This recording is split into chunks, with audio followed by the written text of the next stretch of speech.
What's up, everybody? We're here. It's been a minute. Peter, Pumpkin Eater. Oh, Jesus Christ. We're back. How is everybody doing? I hope y'all are having a lovely day. I just want to thank everyone popping in bright and early, starting with me, Aves. Thank you for swinging in. We got Kayla, Miss Hamster, Zombie. Look at you guys.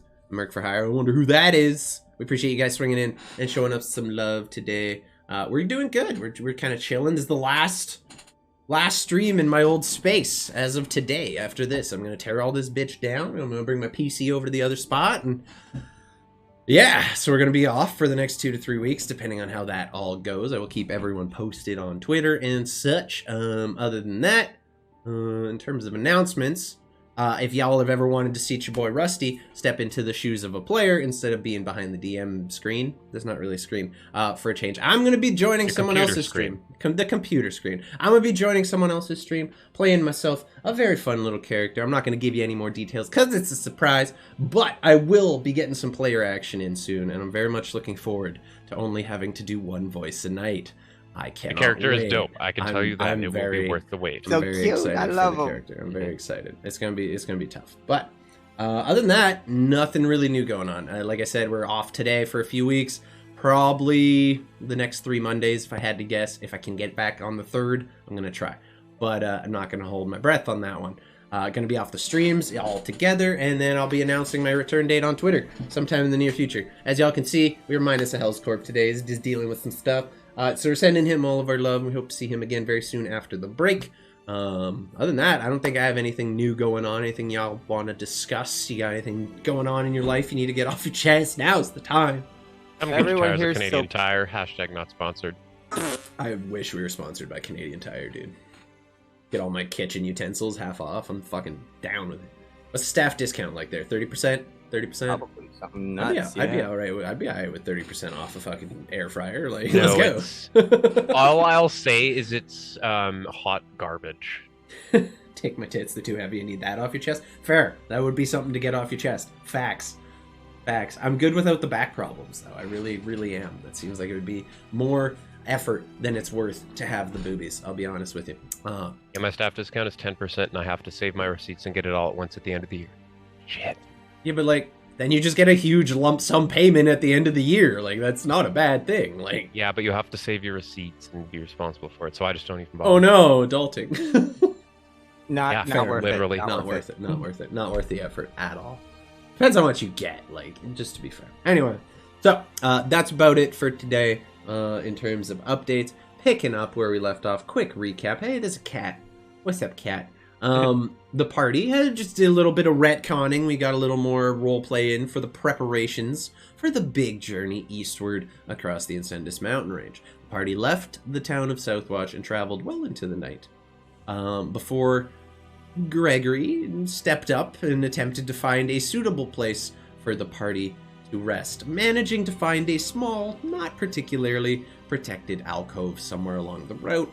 Somewhere just right at this little crossroads, right at the E and the there.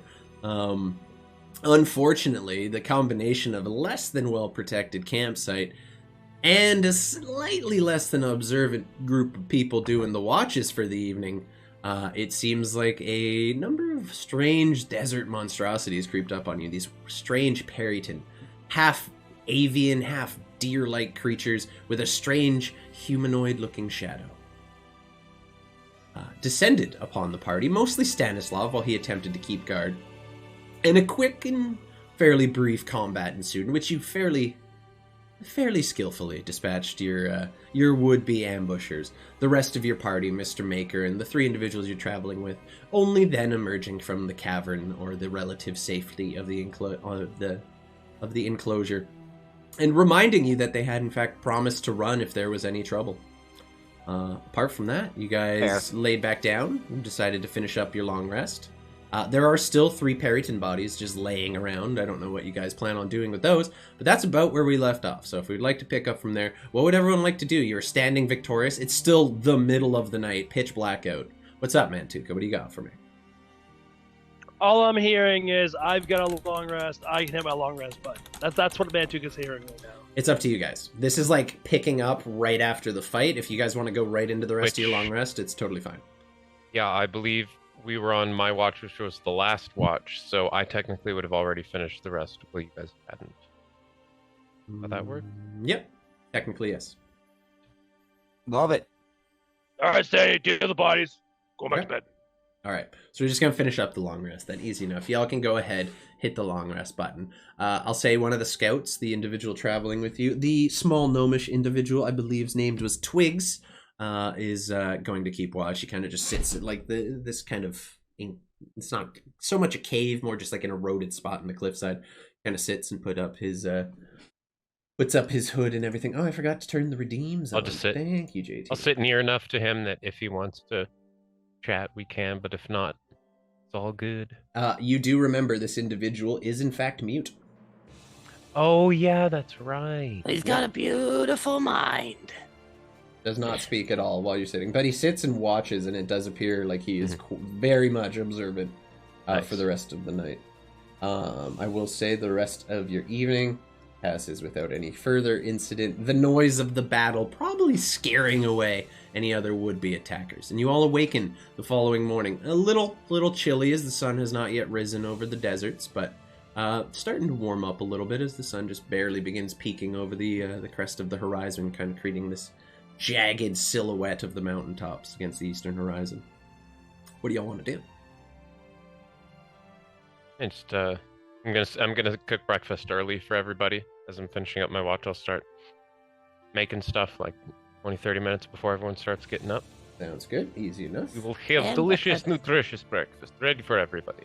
Oh, there's gonna be a lot of grain and all these things. It's good. It's good. It's good There for you me. Mantuka, you have advantage on a dice roll of your choosing, and I have a disadvantage. Thank you, JT. Praise Mogus, because you know I'm gonna need. Praise no Mogus, you're gonna need it. We gotta hydrate as well. I Thank had you. one Lois. last session that I just never used. Sucks to be me. No, yeah, Yeah, if that's you don't, horrible. they don't carry Way over. to waste unfortunately. the viewership stuff. Yeah, way Way to to go. waste someone's channel points, You're Chris. wasteful. Someone I'll never worked waste hard your on there. guys' Someone stuff. put up with me for like it's 100 points, what 2,000 points. That's a decent amount of time. Someone had to put up with my shit to earn those points, and you wasted them. On behalf of that Hashtag cancel particular Chris. viewer, I shall go fuck myself. There you go. I can't remember who did it. Anyway, so On behalf. a nice breakfast is made. You all awaken to the smell of cooking breakfast meats. What's left from your trips? I gather you guys stacked stocked up on supplies and everything. I got a bunch of birds. Remember? Oh yeah, I forgot about that. You just massacred all the birds. I'm not Chicken. gonna cook the birds. I'm gonna see if any of them had eggs inside them and then squeeze them out and cook them.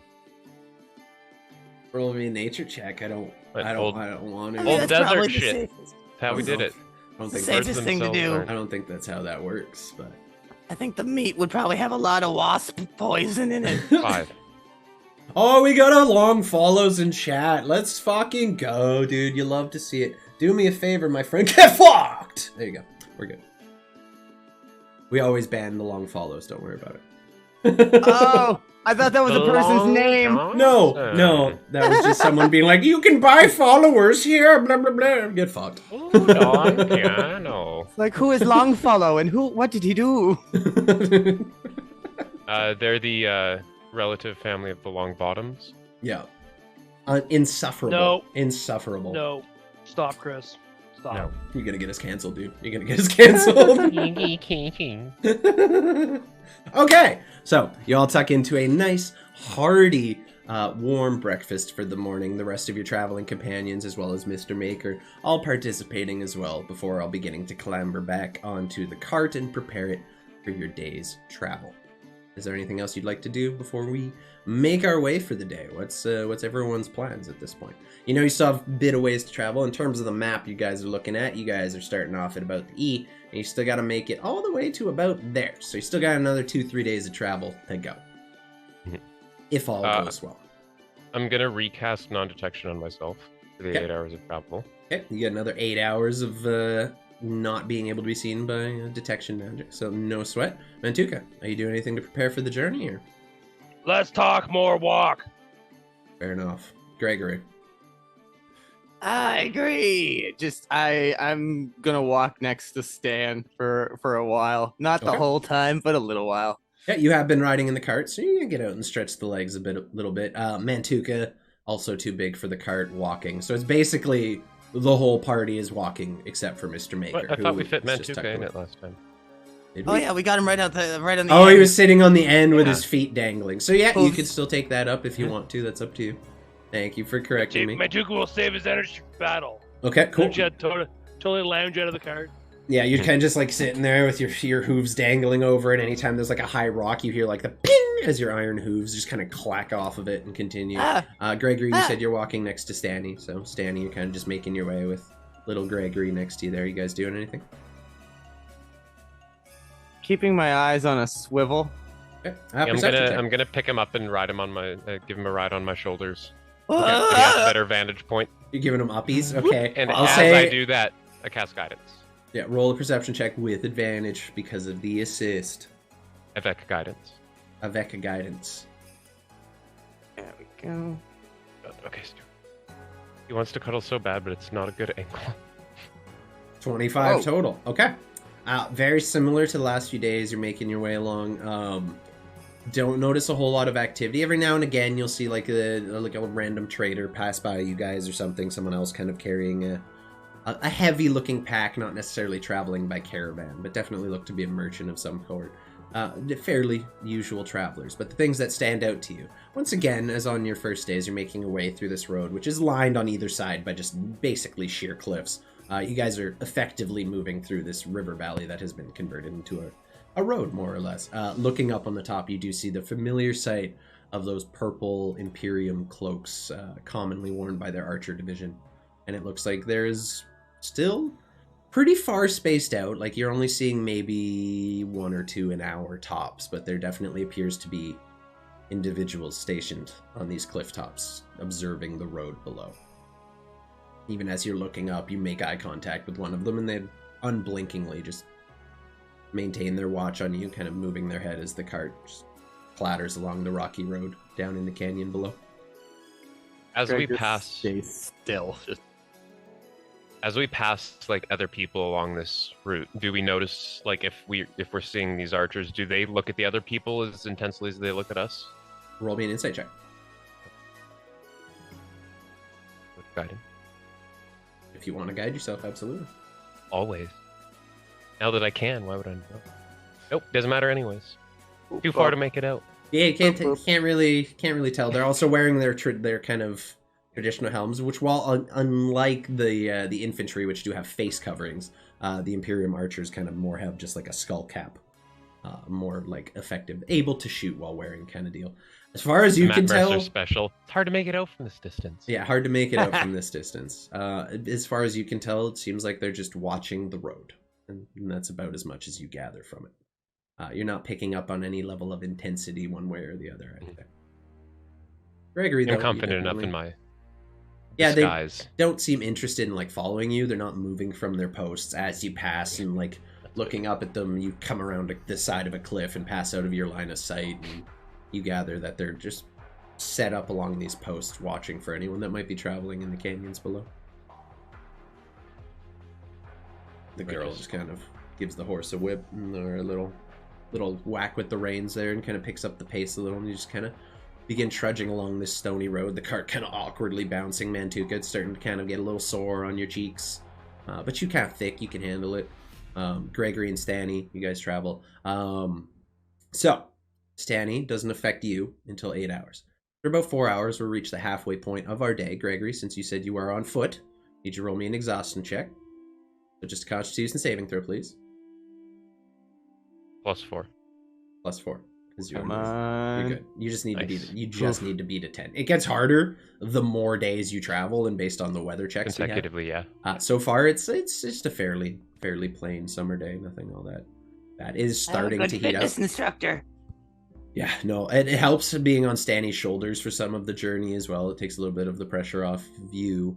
And as you reach about the lunch point, about noon, the sun kind of reaches its highest point in the sky and is just beating down on you. You see the kind of ripple effect going off the road ahead of you as you just trudge along this deep, humid canyon.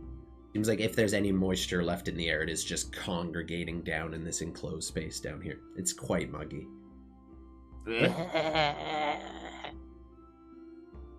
Sure. That's one way to put it.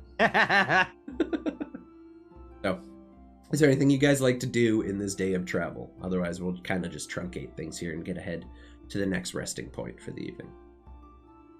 That. Yeah. I'm just trying to keep as low profile as possible. All right. So you guys just travel throughout the day. It's a very uneventful travel day. Like I said, you see a few merchants and things kind of making their way past you. A couple other carts make their way and kind of have to pull to the side as you push your way through. You are in a bit of a bigger cart. It's quite heavily loaded too. A lot of the other ones seem to be a bit smaller, single horse drawn. Don't seem to be carrying as much stuff. They seem to be going more for speed versus like sheer bulk of goods. But Oh, God damn it, we're gonna have to go through the trucking lane. They're gonna find us. They're gonna get us. Don't worry, we checked and double checked all the regulations. We'll be fine. We'll be fine. Okay. Fine might be a bit of a stretch, but I'll tell you what, we've done this a million times and we haven't had any issues yet. Granted, last time we weren't traveling with a minotaur and a giant devil man, but I think we'll be alright. Just keep your head down, don't talk unless you're spoken to. I'll handle it. You get me? Gotcha. Good. Do you guys have like a backstory for yourselves? So you just escorting? I imagine the kid, he's just here, you know, hitching a ride, but the rest of you. I'm Gulliver. Gulliver. You're just your here traveling. Yep. Okay. Remember that backstory. Keep to it. Easy peasy. Gives the woman a tap on the back and she spurns the horses again. You guys travel throughout the day, and about the end of the evening, after 8 full hours, I need everybody to make me a Constitution saving throw to save against the heat exhaustion of the day. Even riding in a carriage, it is swelteringly hot. +4 for everybody. Gregory just succeeds then with an 11. You're so close. And You're I'm so gonna use my close. advantage from my awesome I'm follower. gonna bless Sure, myself. sure. Yeah. Just from JT? Hell yeah. Or I'm gonna. But I don't need it, I guess. No, you're good. I'm gonna save Also it. good. You're good. Yeah, no, you're set. You're all set. Between the I'm gonna roll just for your group real quick. Add +4 to their roll. They're good. Yeah, they're all fine. It seems like they're a lot more comfortable traveling through this kind of thing. They spend a lot of time trading in the Imperium. But as the sun kind of just beats down on you, you're all sweating, starting to get a little uncomfortable, and then the sun starts to kind of go down, and a little bit of coolness returns to the valley in which you're traveling as the night begins. They also to feel fall. a bit of a rejuvenating energy coming off of me. They definitely get a little extra kick. So, who is gonna find a place to camp for the evening? Mantuka. Not me. Not fucking baby Gregory.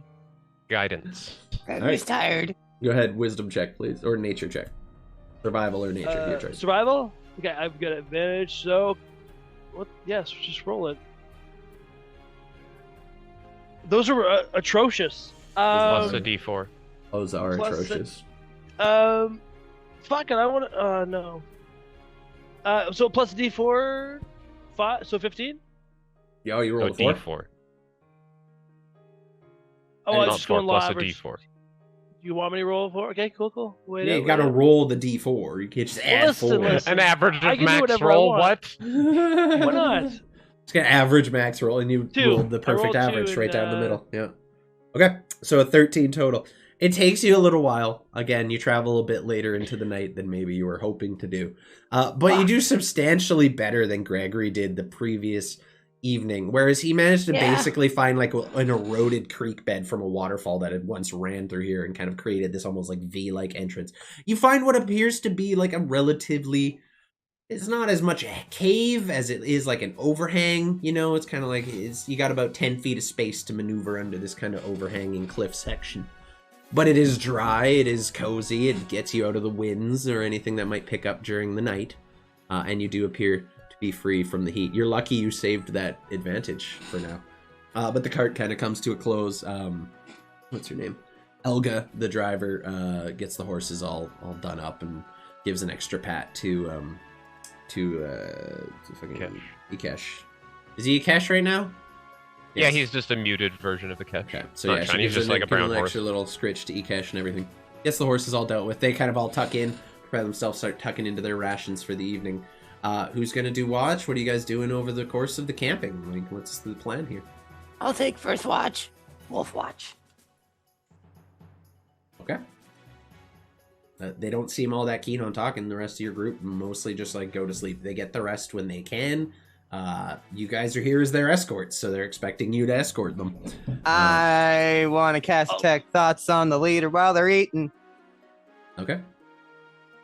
I'll take a shift after. So no save good on grade. that unless you're probing deeper.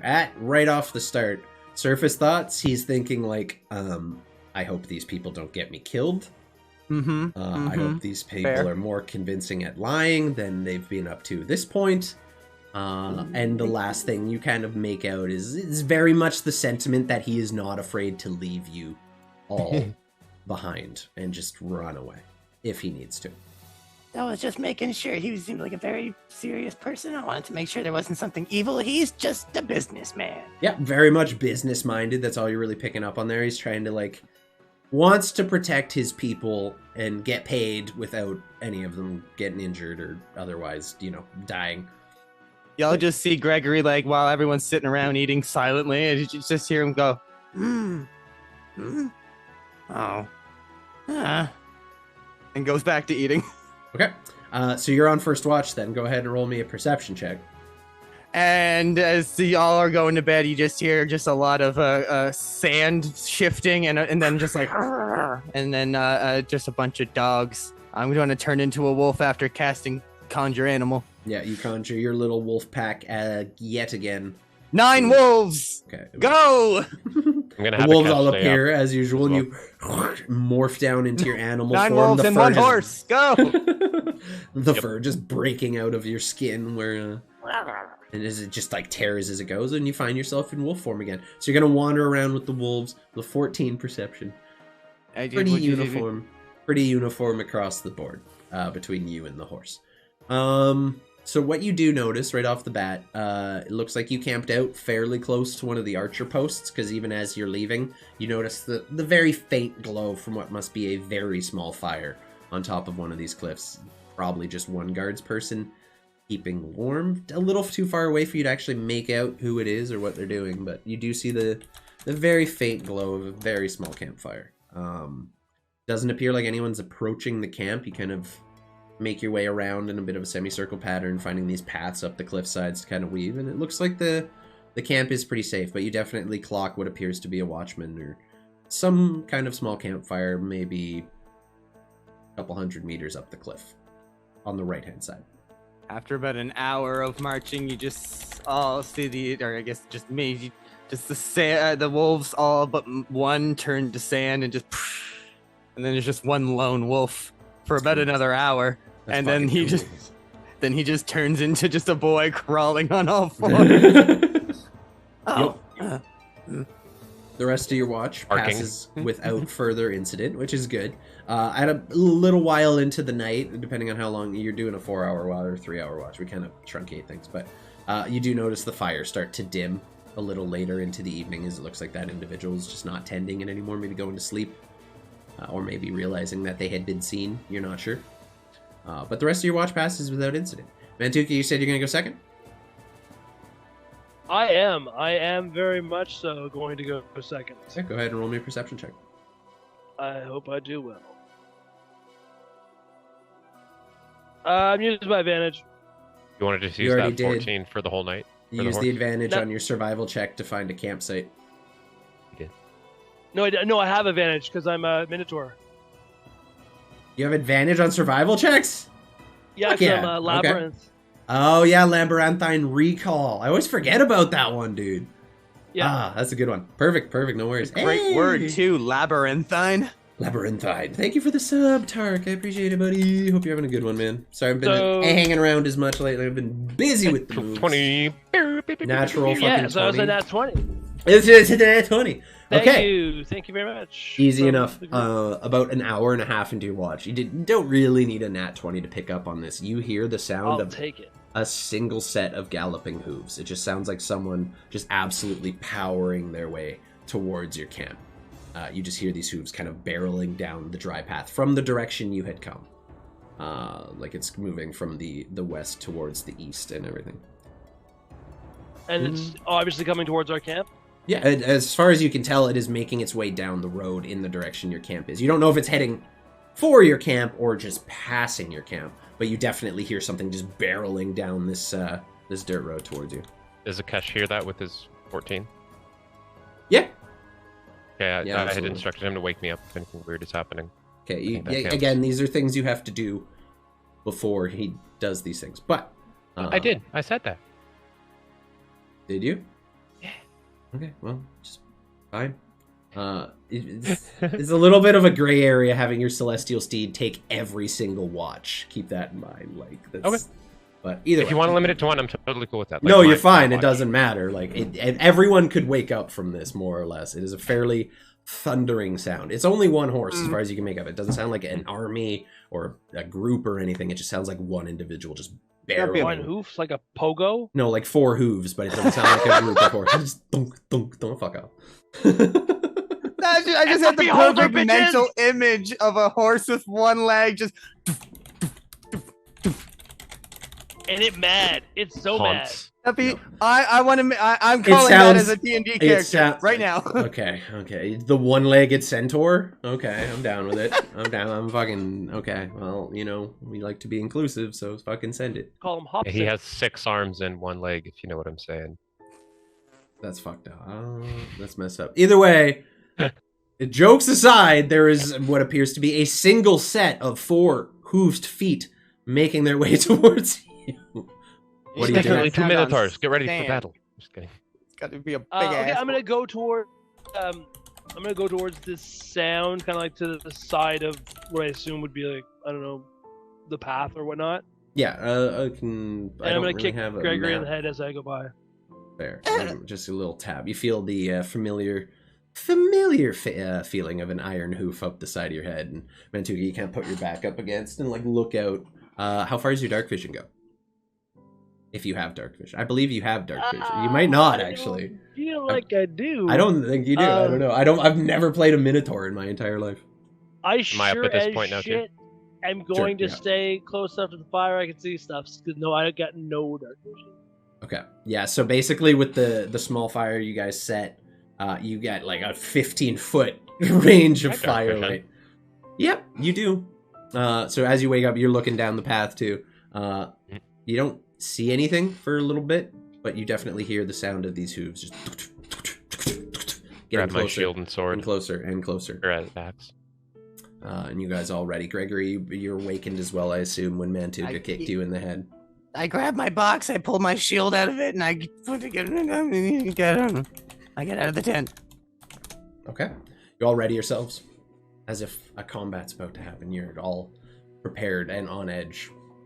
And even as you're standing there, you hear the hooves getting louder and louder and louder. And then they sound like they're almost on top of you. And then you all feel just a breeze as something moves past you. Shockingly fast. It's still moving at normal speeds, but it carries this like almost pressure wave with it as it makes its way through the canyon. And you see a shrouded individual on horseback just barely passing by the like outline of your campfire light. Stanislav, you see this like shade of gray making its way to you until it's illuminated in the dim light. It appears to be a figure wearing, actually I'll say everyone other than Mantuka roll me a perception check to pick out the details on what they're wearing. Mantuka, you definitely see it, but I just want to see how much everyone else takes in here. Not great on Stan. Okay, so Gregory and Mantuka, you very quickly pick up. While he's not wearing the traditional like plate armor of the Magus Imperium, definitely appears to be an Imperium uniform of some kind, but it looks like a leather armor, and instead of this kind of bright purplish royal purple kind of colored cloak, it's more of a subdued, almost like midnight bluish purple color. And they just ride straight past your camp. Don't even pay notice to you. You don't know if they saw you or anything, but they don't even acknowledge your presence whatsoever. They just bolt right past. Definitely appears to be an individual from the Imperium, though. Oh shit, we got double raids. Let's go. We got raid. Let's fucking go. We got raid from the Jedi. Oh shit, dude. Look at you guys. Thank you guys for the raid. We got Arcane Ryan and the Jedi coming in. We appreciate you guys. Thank you so much for swinging by our D&D My name's game. Ryan too. That's true. We have a Ryan in our campaign. Let's fucking go. We appreciate you guys. Thank you for the raids. Thank you for bringing your community by. Really hope half your peeps couldn't see. That's usually how the raids go on Twitch these days. Either way, I am Rusty. Thank you for coming by. If y'all don't know me already, usually playing some RPG content. Tonight we're doing some D&D. It's our last game before we take a nice long 3-week break while I deal with moving shit. This is my party. We got Stanislav the Shiny. We got Mantuka Stormheart, the Iron Hoof Minotaur. And we got Gregory Zafatal, our little boy wizard. Traveled over. Thank you guys for coming in. We appreciate that with the raids. You guys are the best. We hope you enjoy the game. We're just dealing with someone riding past our encampment. Do you guys react in any way as this individual just begins barreling past you? Can I even get a second, even a moment of detect thoughts off? Yeah, absolutely you can. Ah! You know what? I'm going to say, yeah. I'm not even going to say a check because it's like fairly easy cast. No worries. So as this individual rides by, you quickly cast detect thoughts, and pick up just the briefest surface thoughts. And it's like, it's not even formulating like coherent thoughts at this point. You're picking up on panic, urgency, and it seems just based on what you're, again, not delving into the deeper thoughts without the save, you're definitely, this individual is trying to get somewhere to tell someone something in a hurry. You're not sure what, you haven't probed deep enough for that. Was definitely something. I'm late. I'm very, very late. Very important date. Okay, as long as it's not running from something, running to someone. Okay. It's just, I'm gonna just back up and let him go. Okay. Yeah, he doesn't stop, doesn't acknowledge you.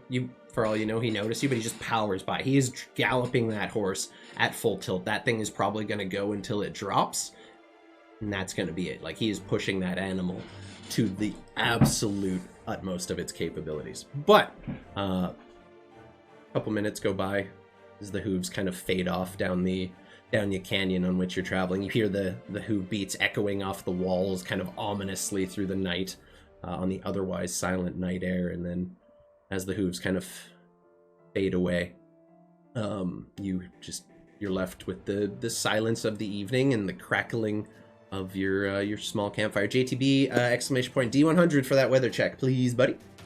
Let's get some rain. Interesting. I don't know what that was all about, but I'm going back to bed. Fuck right. Oh, I kinda did a little digging. He's going somewhere. I mean, makes sense. We had to go tell someone something really, really fast. But it didn't seem like... I'm like looking at the direction he's coming from. Didn't look like it was for anything that way, you know?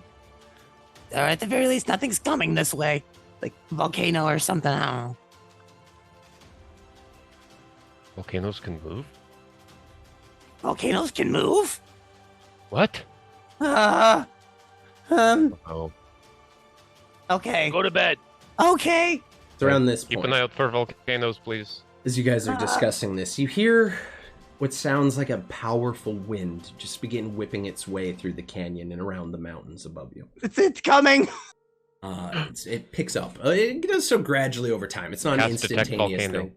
No, it's not a volcano. There is no volcanoes in the Incendis Mountain range. There are in the islands to the southwest. You would know that, though. Oh, dear. However, you hear this sound of rushing wind, and then this almost cacophonous sound. What sounds like it's just sand being whipped around. Stanislav, in particular, who spent most of your life traveling through the Ember Steppe in the Incendis Mountains, recognizes this sound very, very well. So even now, as you guys are in your mostly enclosed little space here, you see sand just begin whipping across your field of view on the wind in the dim light surrounding the fire. Your fire begins flickering as the wind just blows sparks into the sky and almost like having trouble keeping a flame lit at this point as it's just being like blown. Like your twigs are leaving the fireplace and kind of skittering across the rocky canyon floor. As it appears, JTB has summoned a sandstorm. What? Alright, as many people as can into the tent quickly now as I'm putting my my goggles on. There's a really good chance he could have been running for 2 reasons. Shit. Even as you guys sit there, the sand is just whipping across. It's hitting you in the face. It hurts. It's kind of like almost giving your skin a sandblasting. Like you'll have the softest skin of your life after this, if there's any of it left on your body. I have like my hood up and I'm kind of like desperately clutching it to prevent this because I have body paint on, more or less, changing the color of my skin. Yeah, you've completely painted yourself purple. So no, I'm back in the tent as quick as possible. Okay. I'm adjusting my bondage leather. Yeah, you just adjust your It strap. would fit coat of fur. You've been through a sandstorm or two. I mean, he has fur from the waist down, and most of his chest is just lightly furred, muscular torso. Oh, I'm sure his man titties are hairy. He's got some. That's a mighty big assumption. Maybe Mantuka shaves. Fuzzy bitties. Maybe Mantuka does Mantuka manscaping every Monday. Mantuka braid them. scaping. Mantuka Braid manscaping. my braid. Oh no, Yeah. there's braids in the chest. Braids his nip hairs. But at a hair certain, braids. like, it gets to the point where your campfire is almost, it blows out. Like, what's left of it, this small fire, is just scattered across the canyon floor. Everyone in the tent just hears the sound of sand just pummeling it. Even as the flaps are kind of blowing open in the wind, bits of sand are making their way in. You kind of have to hold them close. The three people traveling with you and Mr. Maker all kind of crammed into this, basically what is a two-man traveling tent. It's pretty cramped and uncomfortable. What's the plan here? Just JT summoned a fucking sandstorm. That has not happened in so long.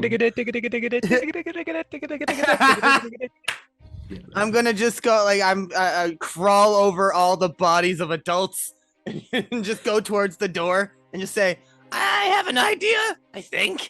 And just rip it open and close it behind me, pull out the bone mask and just like look at it like I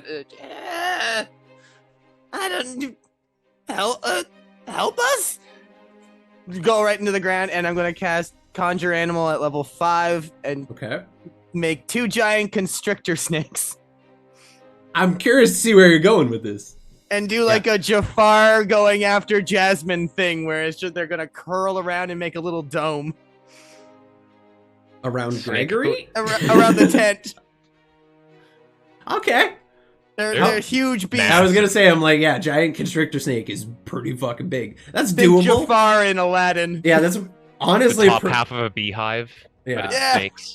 Oh god, not Jafar. What's up, Cream Show? How's it going? Just with these 2 massive snakes form out of sand, and then with a giant bone mask, they just manifest into these giant constrictor snakes with these creepy bone-like masks, very similar to what Gregory himself wears when he transforms into his beast shapes. And these 2 massive snakes just begin wrapping around the tent, basically holding the flap shut, if nothing else. And you guys are saved from the worst part of the sandstorm, but it rages throughout the night. The group of you just sit there in this tiny little 2-man tent, all crammed in, Mantuka and Stanislav alone taking up more than half of the available space. The gnome is kind of sitting in between the legs of the elven woman who's just kind of sitting there with her legs open. The gnome's kind of sitting with his back to her, kind of nestled in a little bit. They seem pretty close, those two, since the first time they swung in here.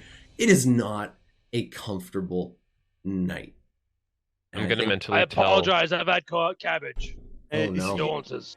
y'all just see You're as gonna get some it's just- Mantuka methane in here, dude. Like, it's... the storm goes on, and after 2 hours, you notice that a bit of the wind comes through, and you hear a lot of sand falling as one of the snakes poofs away. Yeah. And then- the tent begins kind of like actually like kind of caves in on itself a little, just like gets a little smaller as the weight of the sand that was being held at bay by the constrictor snake is now dispersed onto your tent. Gets a little more cramped in this already cramped enclosure.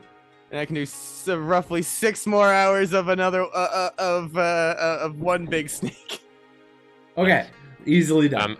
I've mentally commanded, just saying to Ukesh, hey buddy, go keep the other horse safe, please. We need both of you. The horse leader. Yeah. You don't see your horse as he is outside in the sandstorm, but you hear a very familiar celestial horse voice in your head. Oh, okay. You sure there's not room for me in there? Sorry buddy, it's a really small tent. Don't worry, you can have all the apples you want tomorrow. Maybe you should get a bigger tent then. And you hear it kind of clop over to the other horse, and you hear a little bit of as they kind of communicate amongst themselves. Kesh got fucking attitude today. He's standing, dude. You left him out in a sandstorm, dude. That's the problem with having a That's horse it. that can Ship him off to communicate. boarding school. To be fair, man, he's always had a little bit of attitude. He's a little sassy. He's a very sassy celestial horse. Everyone takes 1d4 poison from cabbage farts. No. However, Dutch ovening. is anybody going to try to sleep?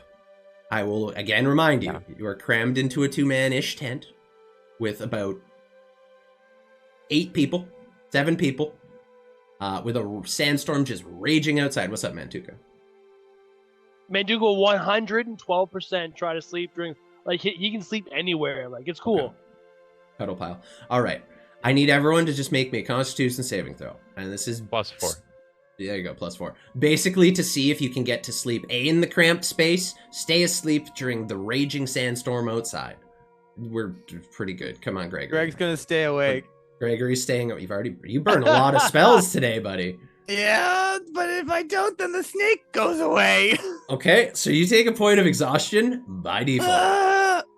I'm just like sorry. petting the mask, and you just see a little like sparkle of green every time I do it, and I'm just Yeah. like, So you all succeed, except Gregory, who automatically takes a point of exhaustion. As does Twigs. Oh no, dude, your scout also takes a point of exhaustion. Oh, with a +4. Yeah, his con bonus is not good.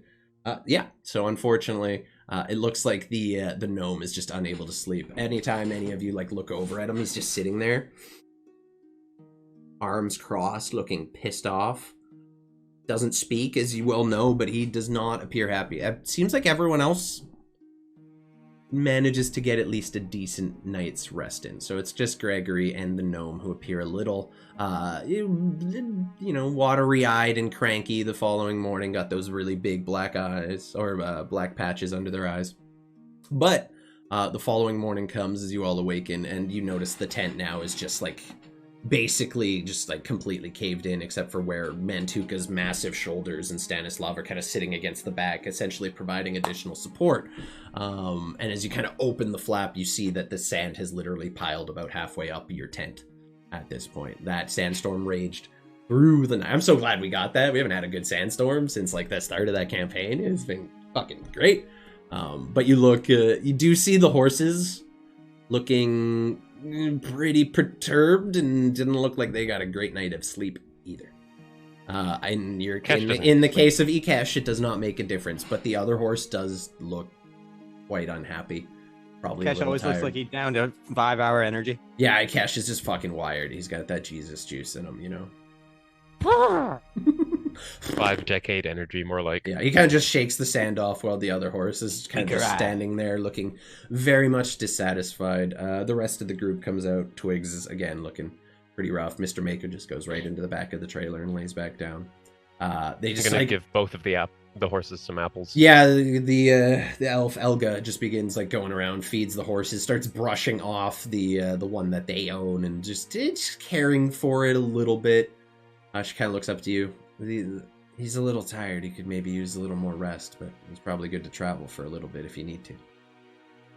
Well, if we need to call it a little early, I don't see a problem with that. It was a pretty rough night, I will say. It doesn't look like Twig's doing all that good. You see Twigs look up at her like one eye is like half closed at this point. Maybe let him sleep in the cart on the road. Yeah, well, he's kind of our eyes for the trip. I don't suppose any of you would go to keep and watch.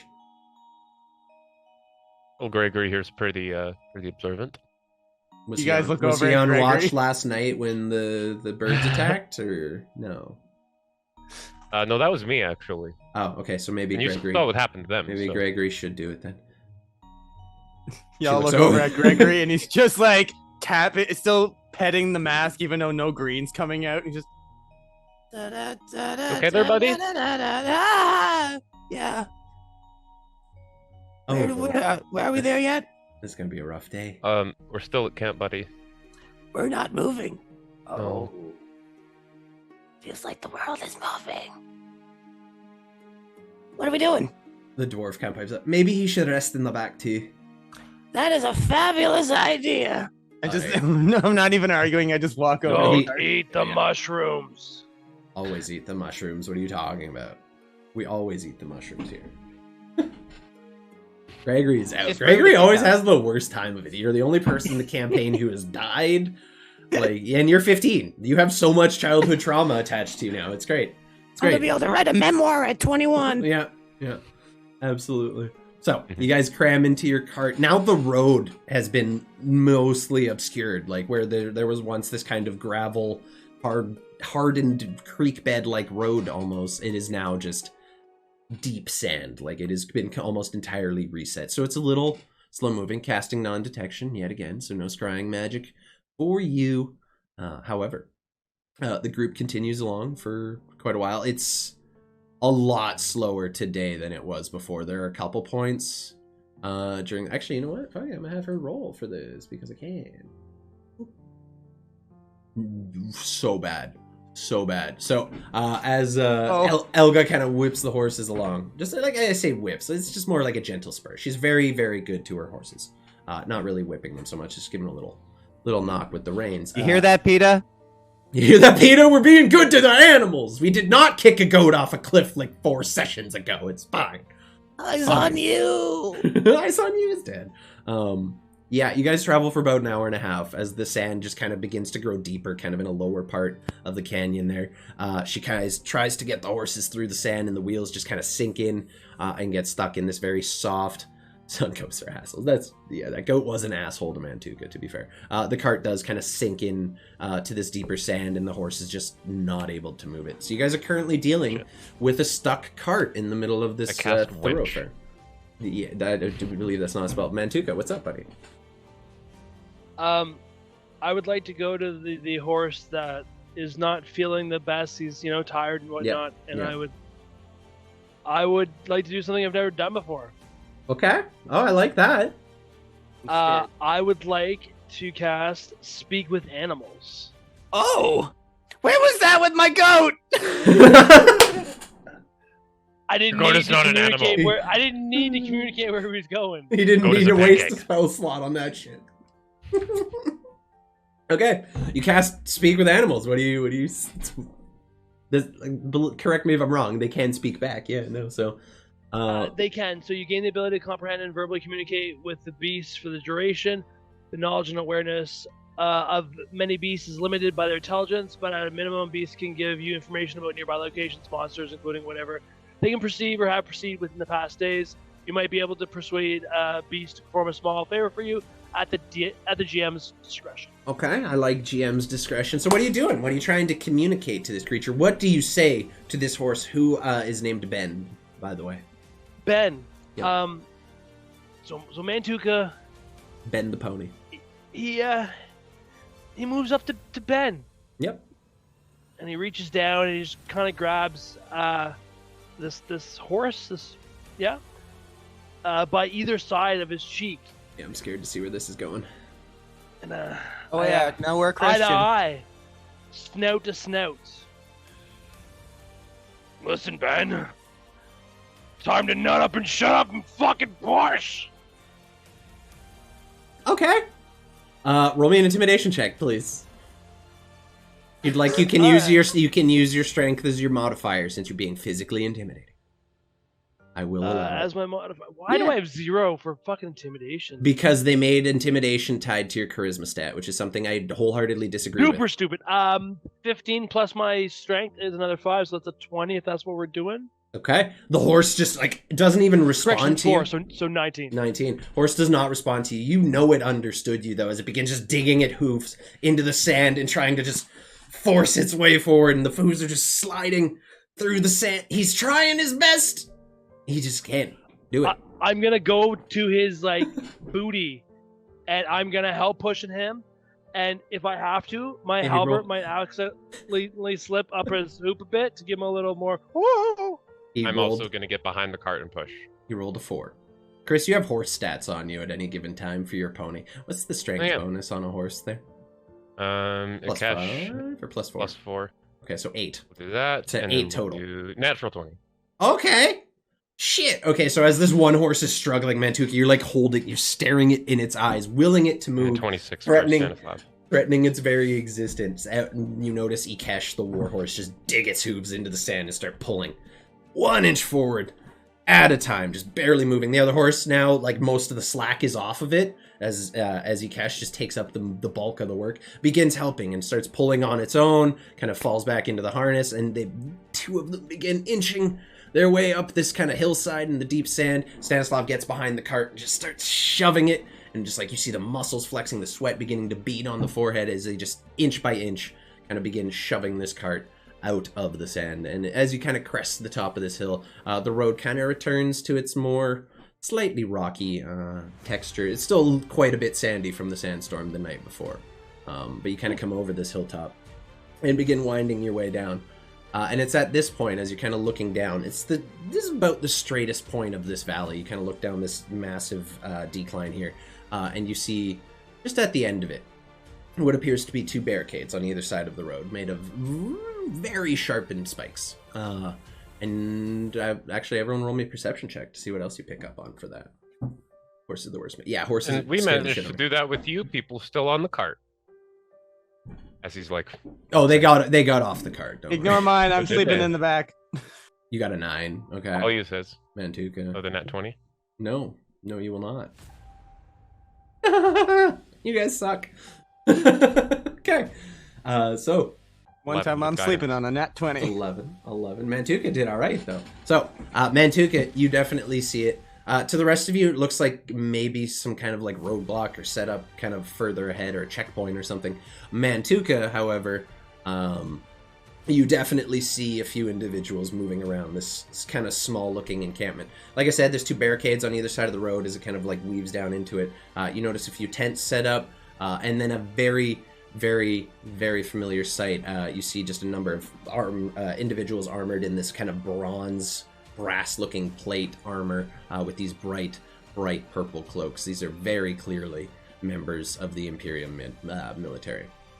And they appear to have set up a fairly sizable roadblock in the road. You can make out a few other figures from here, quite a bit larger. I'd say with the 22, you definitely see... You don't see any markings on them to indicate what tribe they may be from, but you see 2 massive hulking horned individuals, not entirely unlike yourself, guarding either end of these checkpoints. They basically have barricades set up on either side of this one pass, and there seems to be a rather large minotaur standing at either entrance, among a number of other smaller Imperium military figures.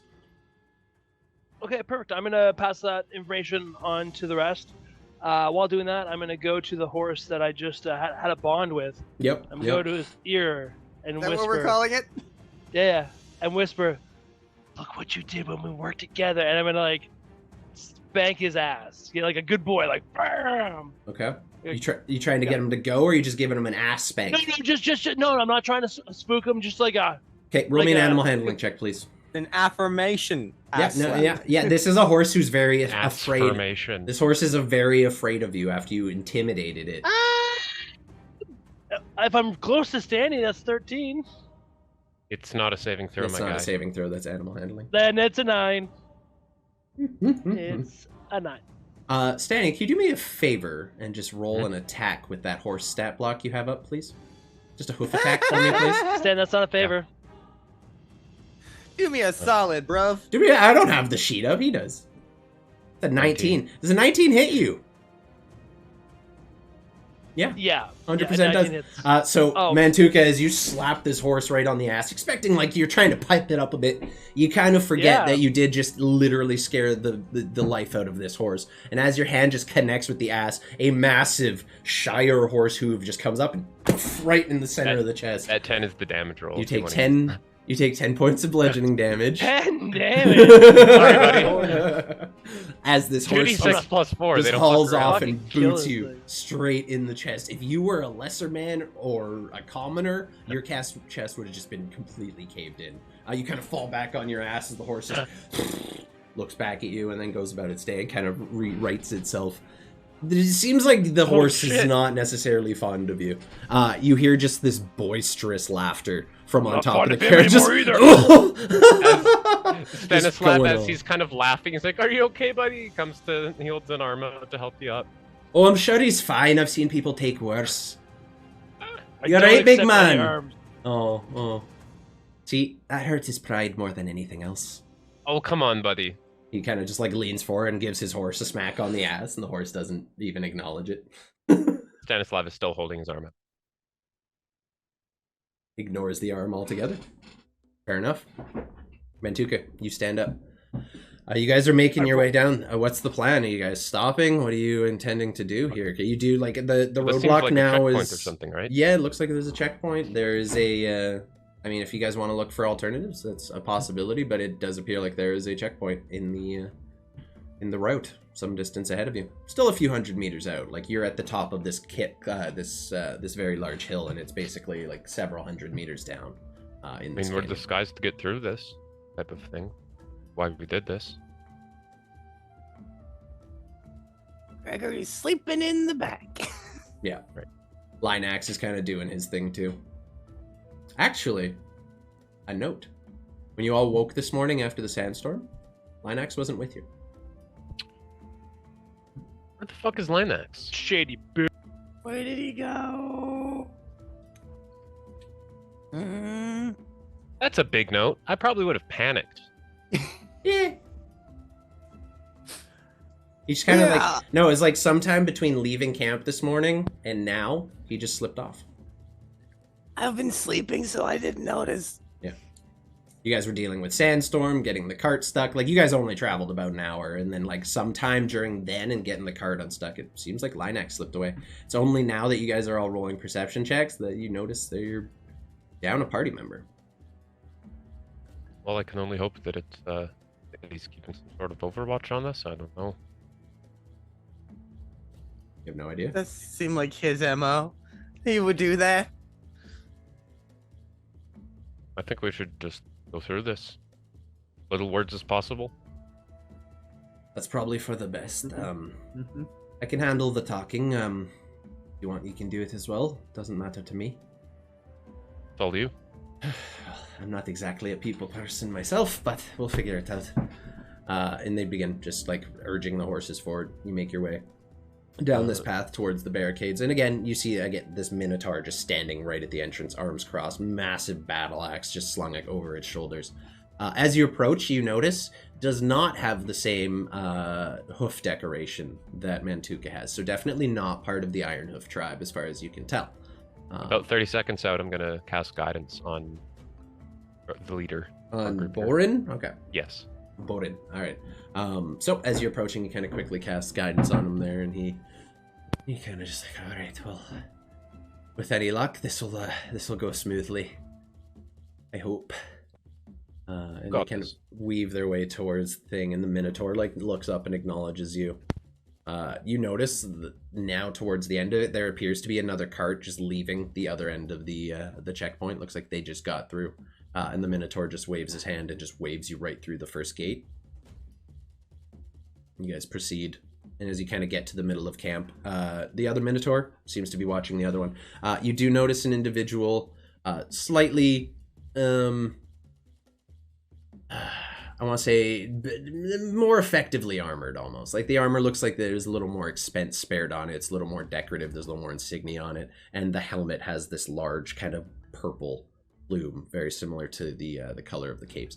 Here's this individual is very much in charge. And as you're looking, you see kind of this reddish furred, almost lion-like face, so very almost feline, does appear to be a hobgoblin. You all know very familiarly, or very well, that hobgoblins are quite tend to hold quite a few positions of power within the Imperium military, for their sheer brutality and also for their ability to lead troops effectively.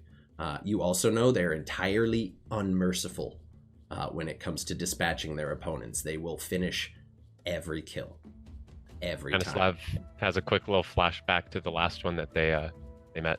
Yeah, last one, the one whose head you cut off. Also in a position of power within the Imperium military. As you approach, he just raises his hand for you to stop. That'll be far enough. You stop? Oh yeah. I mentally commanded Cash to stop. The Cash comes to a close. The woman kind of just quickly gives the horse a woo. Cops make me nervous! It's the fuzz! No. The cart comes to a stop, and the hobgoblin with his kind of jaw just jutting out. What are you carrying? And the dwarf looks at him. Mostly just wine from Eldris and some fresh wheat. You know, for your troops. Is that all? We've had reports of strange characters coming through. Interesting peoples. You have any paperwork to go with that? Anything official? Actually, yes, I do. Just, it's in here somewhere. kind of rummages in through his jacket and brings out what appears to be a sealed envelope. He hands it to him, and the guy immediately pops the seal on it. You guys recognize the seal as that of just the Kingdom of Eldris. It appears to be just a trade good, trade manifest that is basically sealed up and ready to go. He reads through it. Open up the back. I want to see what's inside. Makes his way around and pulls open the purple cloth that has been shrouding the cart. Sees all these individuals sleeping inside. Right, everybody out, so we can inspect your goods. Gregory, you awaken to see this just red-furred individual talking through these massive lower fangs. I like to come around him and gesture everyone, silently reaffirming that it's all good. We've got an inspection to do. And get right out right quick.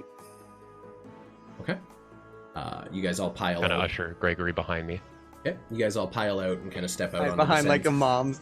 Looking around, all of you with your passive perceptions are easy enough to spot this. You are entirely surrounded in this location. So, we're going to bring you guys over here. Not necessarily a battle map, but I wanted to give you guys a visual of what you're looking at.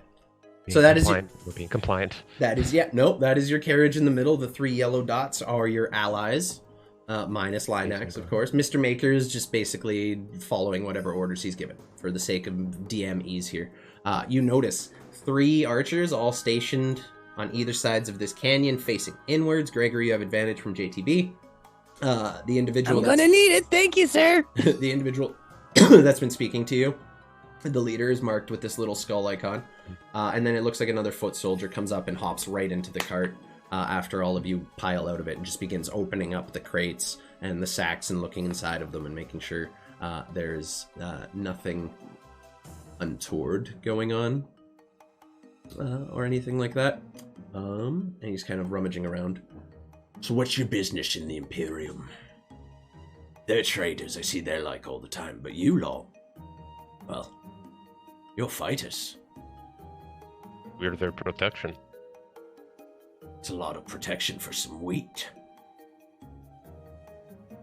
It's a valuable haul. Oi, you!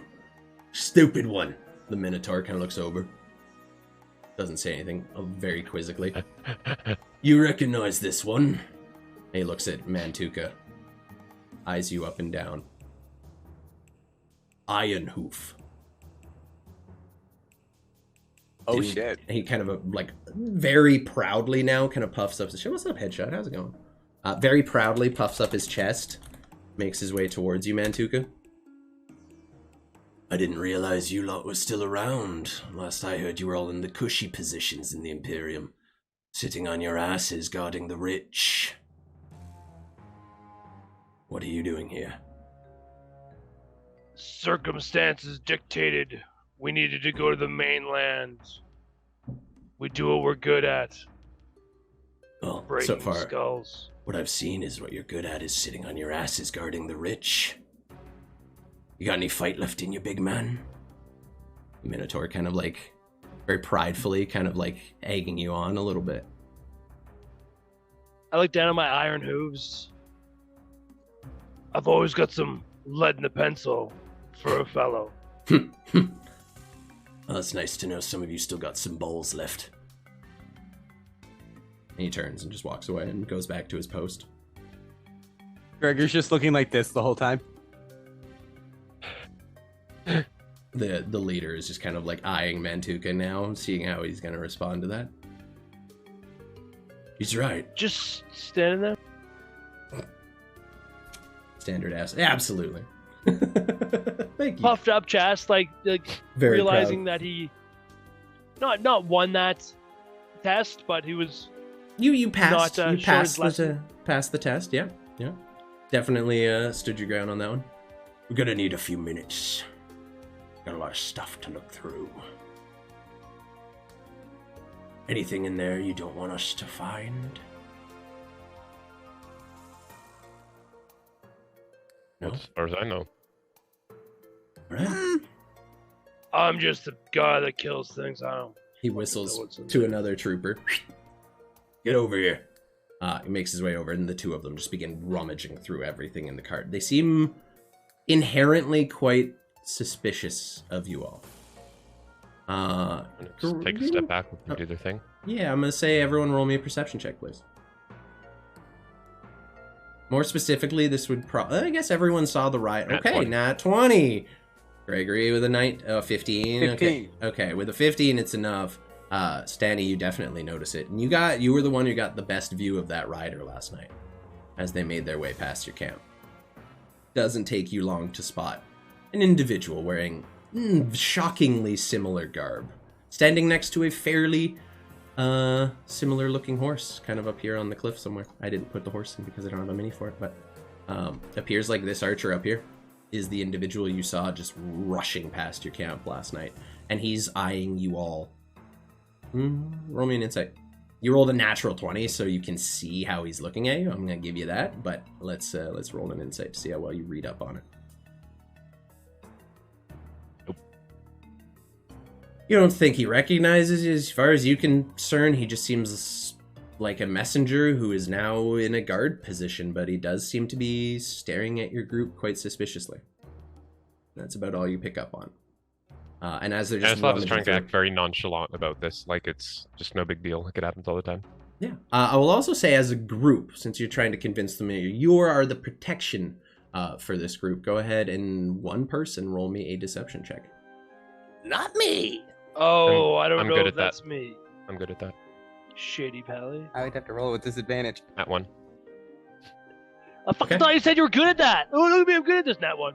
Yeah, the wow, with a 5, total 5. Okay, so the guard, the individual that rode past your camp, is looking at you all intently at this point. It's just staring you down. And you notice anyone with like a passive insight above a fucking 10 notices that as this conversation is going on, the Sorry, tension... one sec. Yeah, you're all good. The tension has begun to rise a little bit. Now every eye in this encampment is on your cart, and like a few individuals are holding their hands onto the pommels of their weapons. They're not actively striking out against you or making any moves against you at this point, but there is definitely a heightened sense of awareness within this encampment right now. As they all just eye you. And that's going to be where we take our break for today before we get into anything further. We're going to take a quick... Sorry. Cops make Sometimes- me What happened? Back to back. Just tensions are higher. Tensions begin to heighten a little bit as people... Oh, I don't like that. I don't like that. I don't like that. I have don't like it at all. Basically, people just starting to like put their hands on their weapons and eye your group a little more suspiciously as you're attempting to convince this individual that you are here as guards, as nothing more. Anyway, we're going to take a quick 10-minute break there so I can hit the bathroom, prepare for what might ever come next, and we'll see what's going on in a little bit here. Fine, shove the whole donut Of course, in I'm his face all at once. always Do going it, to do it, edge do you. it. Do it. Whole thing at once. Do it. All right. Double- Bye, guys. We'll see you in double 10. dog Bye.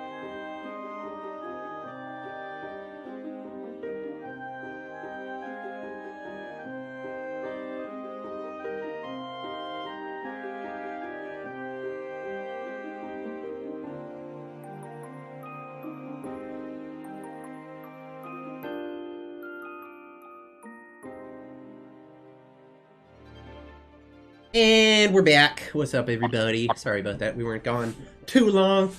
So, we left off the party having rolled into an Imperium checkpoint somewhere along the eastern road toward Pillarstone here.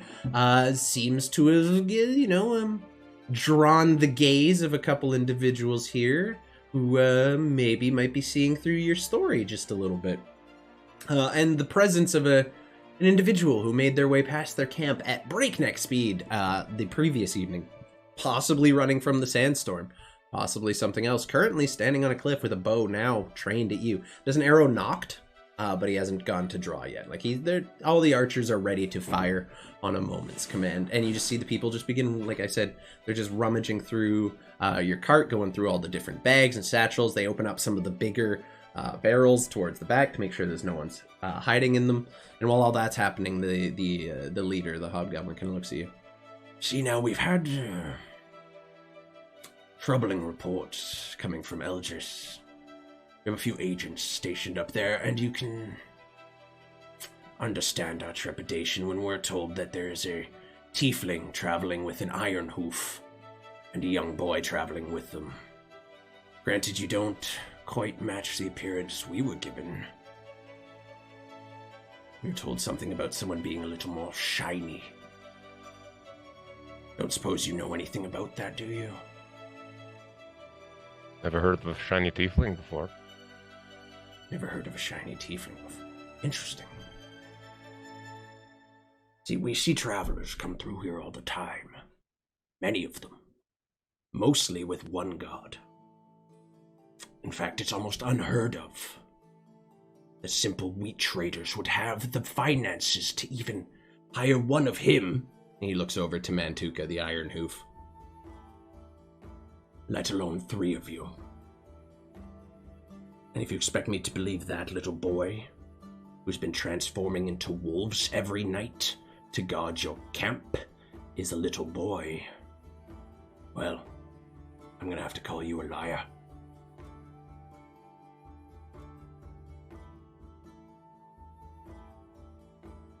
I step out from behind Stan's leg, and I just go, Little wolf pup. Okay, you got me.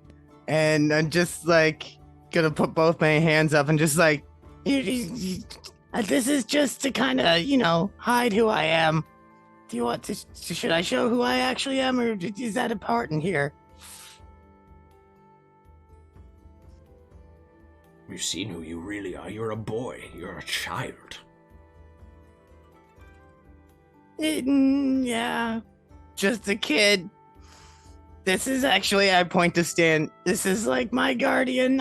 I paid these people to take me with him. That's why there's so many of us. So you're not with them. What are you No. telling me? This is my guardian. This is him. Roll me a deception check. I'm gonna use the advantage JTB gave me to make it a straight roll. Yep. Oh yeah, because you're exhausted. Yep. Yeah. Come on. Okay. Ooh. Ooh. That's a good one.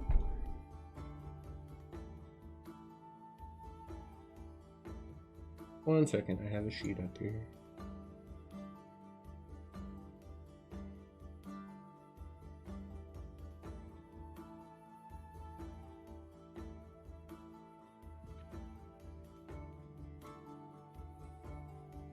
You really expect me to believe that?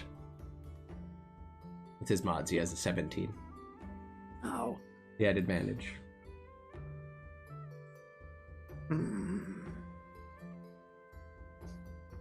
Yeah, Tell it's me- the truth. Tell me another story, little pup.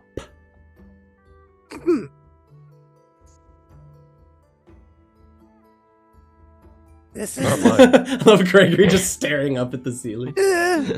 this is the story. I have one hand up, but then one hand's just going into the box, and I'm just gonna like pull out the hilt of I like the. really wouldn't do that if I were you. No.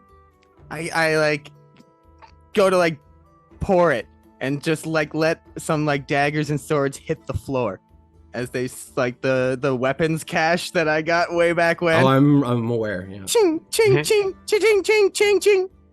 There's all sorts of stuff in here that I bet you can use. You trying to bribe me? No. Just showing you who I really am. Apparently, you're a bit of a holder. Yeah. A little bit of a problem. Mm-hmm. Might want to discuss. No that. questions here. But you see, we have a problem because I don't believe a word you're saying to me. Ah. I buy the bit about you needing protection. Yeah. I don't buy that purple paint or that blue paint at all. In fact, he walks up and just takes a thumb and smears it across your skin. Oh, I actively want to avoid that shit. Okay. Right. He reaches Doesn't out. He back reaches out out his to do way. it, and you You step back. If you have nothing to hide, it won't stop me. I'm not a fan of strangers touching me. Well, I'll lay your choices out for you. You come with us, in chains, where you belong. Or you die here, in the sand.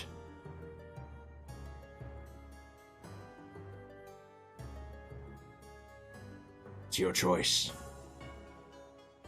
Mantuka. DM earmuffs. So are we gonna say if we're gonna fuck these guys up? Give me a thumbs up when you're good. I I think mean, we have I'm no at choice. the point. I'm literally about to say fuck this and grab my axe and try and cut his head off. I'm gonna conjure a giant snake. Okay, as long as I know what the. Cool. Yeah, Okay. I've been aggravated. The chains thing did it. Yeah, I would have heard that as soon as you hear the words, or as Greg hears "in chains," his whole body just tenses, and he goes straight for the bone mask. As Yep. soon as you begin... I grab my axe and try and swing upwards, Okay. trying to catch him off guard. As soon as you all begin to act with hostile Mhm. intent, pulling out something to cast, starting a swing, all 3 of the archers unleash their prepared shots at you. I expected this. Okay.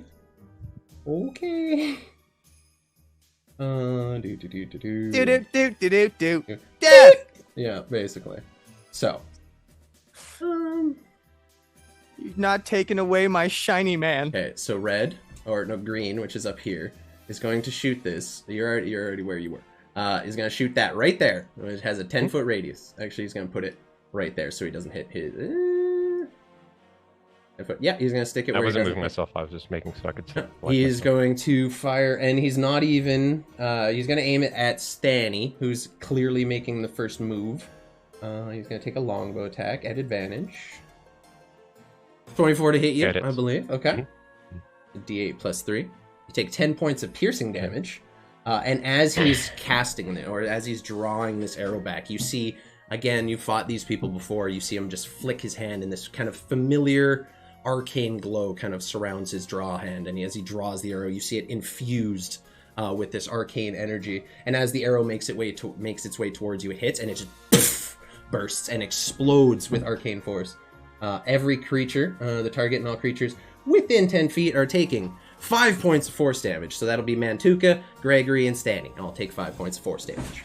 I rolled real low. Next up, red is going to shoot at Mantuka. This time, however, as he pulls his hand back, you notice this kind of blackish cloud almost begin to surround his hand and engulf the arrow, and he fires it at you. Comes whipping through the air. Also at, what's up, Liz? How's it go? Hope you're doing good. Also with advantage. 20 to hit. I believe that does hit you. Yeah. You take a D8 plus 3. You take 7 points of piercing damage as this arrow just into your torso and kind of throws you. It doesn't hit all that hard. I need you to make me a DC 14 wisdom save, please.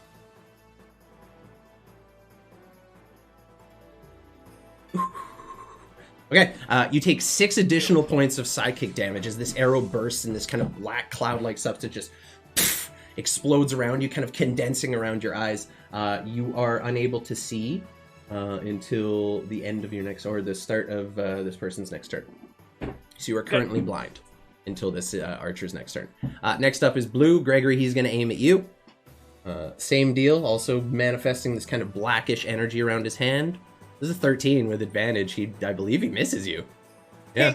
So the arrow just flies over Stanislav, who kind of have to like duck out of the way yourself. So Mantuka is blind for an entire turn. At that point, I am going to open up the initiative order for you guys. So go ahead, select your minis and do your rolling. You know the drill.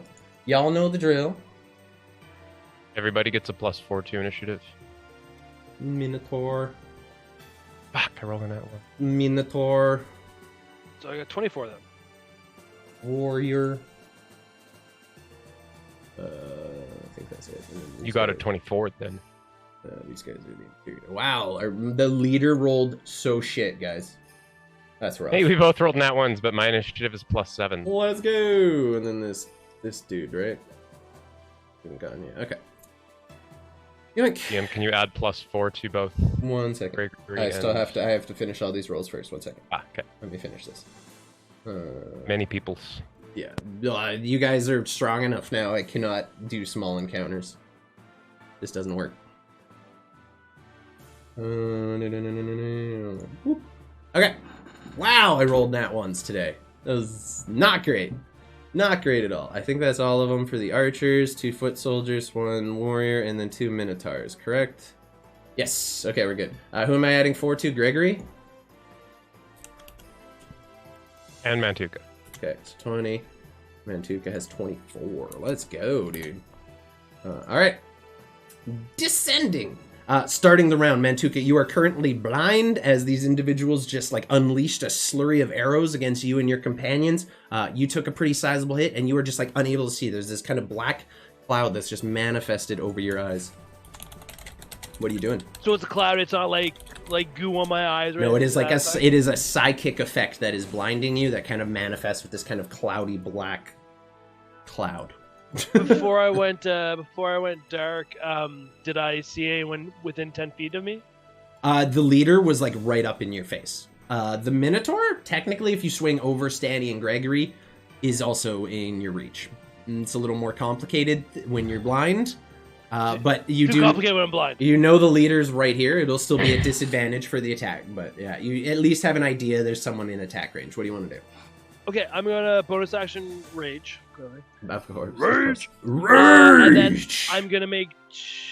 I'd like to try to make an attack at the guy in front of me. Okay. So the leader there with the Yeah. skull. Cool. That's supposed to be a purple plume. It's red. What's fine? It's purple. Whatever. Go ahead and make your attack. Add disadvantage. So I get advantage because I'm gonna reckless, so it'll just be a flat one. Yeah. Yep. Cool. How about 15? Does he feel like a 15 will hit him? Maybe. Yeah. Does not appear to. Come on down. As he raises up this heavy metal plate shield and he's wearing heavy plate armor himself, just blocks your halberd on there. You don't see, but you hear the sound of metal hitting metal, and you don't hear the crunching of bones and meat, so you figure you did not hit true. You're also at disadvantage for flat because you reckless. Yeah. So you get another attack. Go ahead. I lick my thumb and kind of like aim a bit better and make a second attack. Go for it. Yeah. Oh, still reckless. Just the the dark. wind. Still reckless. 23. Nice. 23. He barely hits. Yeah.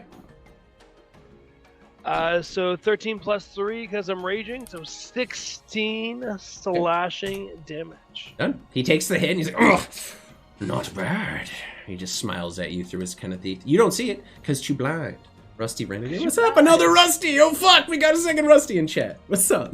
Oh no! Oh no, now there's 2 of us, dude. Who many rusties? No such thing. Double the Rusty, double your pleasure. Everyone knows this. No Double the rusties club. STI. We're allowed to have one.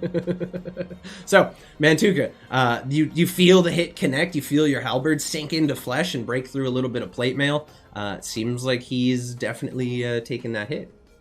Is that it for your turn? And with that, I'm just gonna kind of hunker down my stance, like more of a solidified stance, till I can see again. Yep.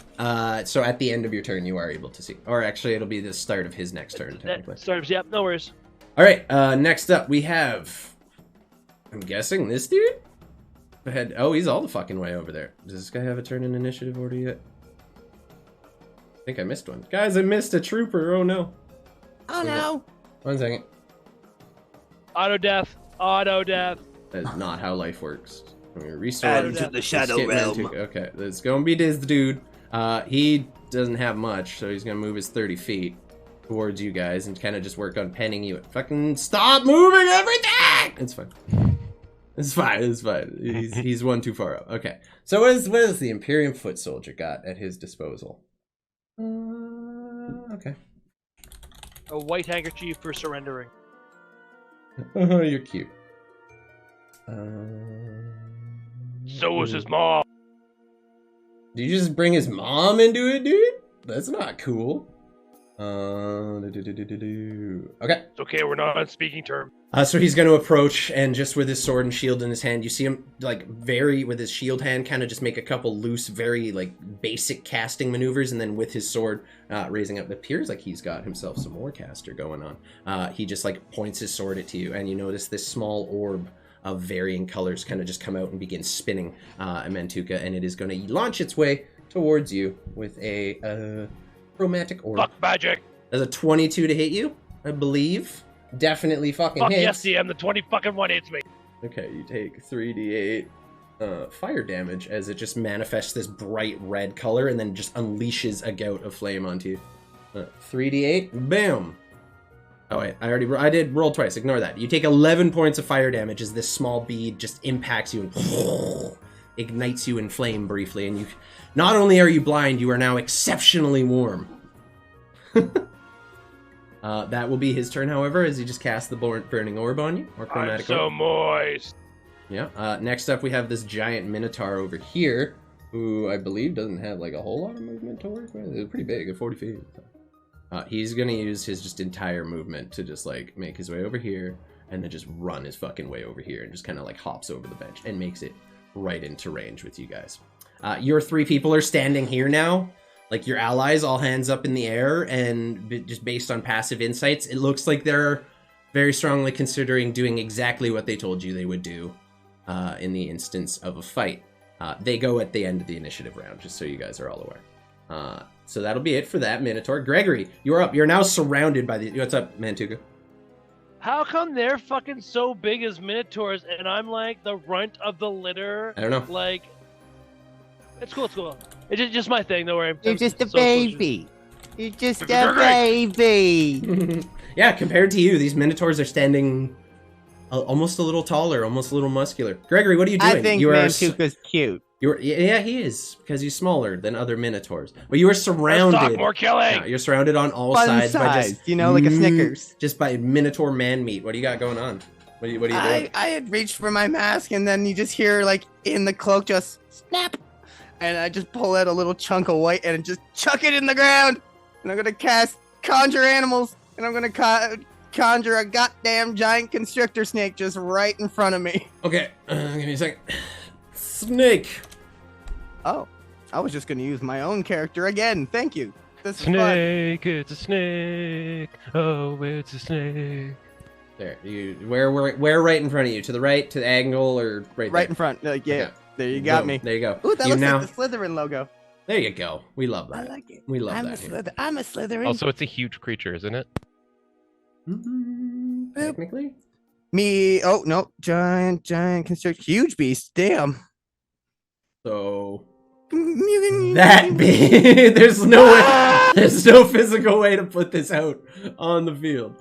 so big. We're gonna go with a 3x3 box. Yeah. Cast it above the Minotaur. He's been like, there's no. Technically, you'd have to cast him there to make that Yeah, work. that. Okay. Yeah, I kind of do like a little like. Yeah, no, yeah, that's as good as that's gonna get. So this massive Fantastic. snake just comes slithering out, basically from the ground, almost appears like he just tunneled right through. And you now have this massive constrictor snake. The hobgoblin looks at you, just smiles. He's got like just a wicked smirk on his face at this point.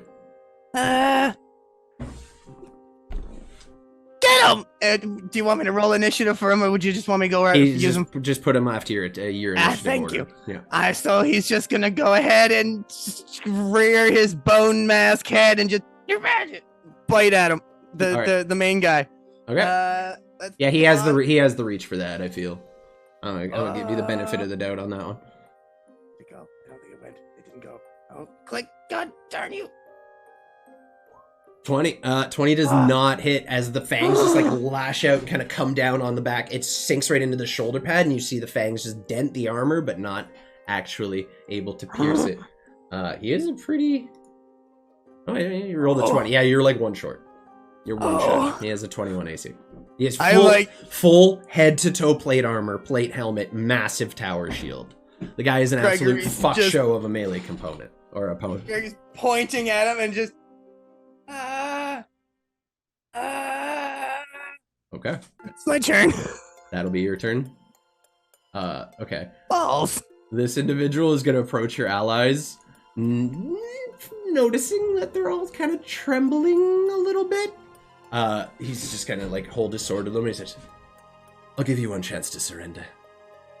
And you notice all three of them immediately just hands up. Hands up in the air, no resistance whatsoever. They're doing exactly what they said. Like, they will try to escape and not get themselves killed. So they're like, you guys kind of brought this on yourselves. You got yourselves caught. We're just gonna... So they put their hands up, and we'll see what they do on their next turn. But this guy's entire turn in action is sent literally just like intimidating these people into surrendering. This is the second time I've rolled a nat one to cause a combat like this. Yep, it's literally a consistent. It's tradition. It's a consistent thing happening, and I love it. Okay, next up is this other Imperium soldier who is going to make his way forward and fill up the fucking constrictor snake there. So he's actually going to go here. Oh, no, that's the wrong thing. And he's going to move in between the constrictor snake and the leader. Staying out of the snake. The snake has a 10-foot range, so he's in the range the entire time. And he's going to interpose himself between his leader and the giant constrictor snake now. So it's just one lonely soldier standing shield out. Basically a gladius, like a short sword, kind of ready around the thing. I think he has a long sword on the character sheet, so long sword. But just standing there and readies himself. He's going to take just one strike kind of horizontally to start. Where is my Imperium foot soldier? That'll be this guy. Okay, he's actually, to start, I forgot how the mechanic works on these guys. No, fuck it. It's actually a warhammer. Apparently, I don't know how I've made my own people. He takes his warhammer, not a sword, and just swings it at the snake and misses entirely. Cannot connect with this kind of weaving snake-like serpentine body. And then is just going to step forward with the shield and try to bash the snake in the face. What is the AC of a giant constrictor snake? 12. Okay, so it hits.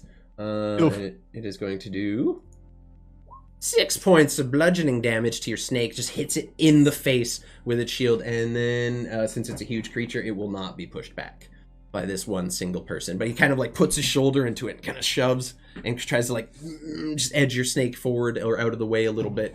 But is seemingly unsuccessful in doing so. Thank you, JT. Have a good bit of snake edging. Snedging. All right.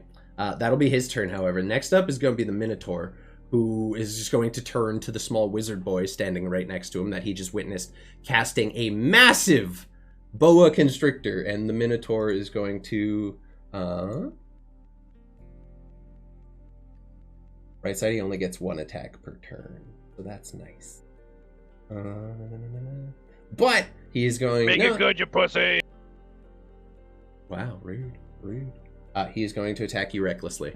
So he looks as he just steps forward and he's... little man! And he's going to swing down into you with recklessly with advantage. So 18 to hit you. I believe that definitely hits you. That was so weak, dude. 11 points of slashing. That was 2d12. He didn't even finish one dice worth of damage. So he steps forward and hits you with the great axe right into the torso, and the axe just like sinks about an inch into your flesh, cracking a couple ribs under it. It was a pretty big hit. So you are going to... Okay, you saved. Look at that. Fuck you, JT. I keep my thing. I keep my snake. I'm at disadvantage on my next attack, whoever that may be. Next up is the Imperium. Next up is going to be the Imperium Archer up here, who I believe was the one who blinded Mantuka. Mantuka, your blindness comes to an end. He is going to raise up another shot, and... You know what? Fuck it. He's going to make his first longbow attack, just a normal. Actually, you know what?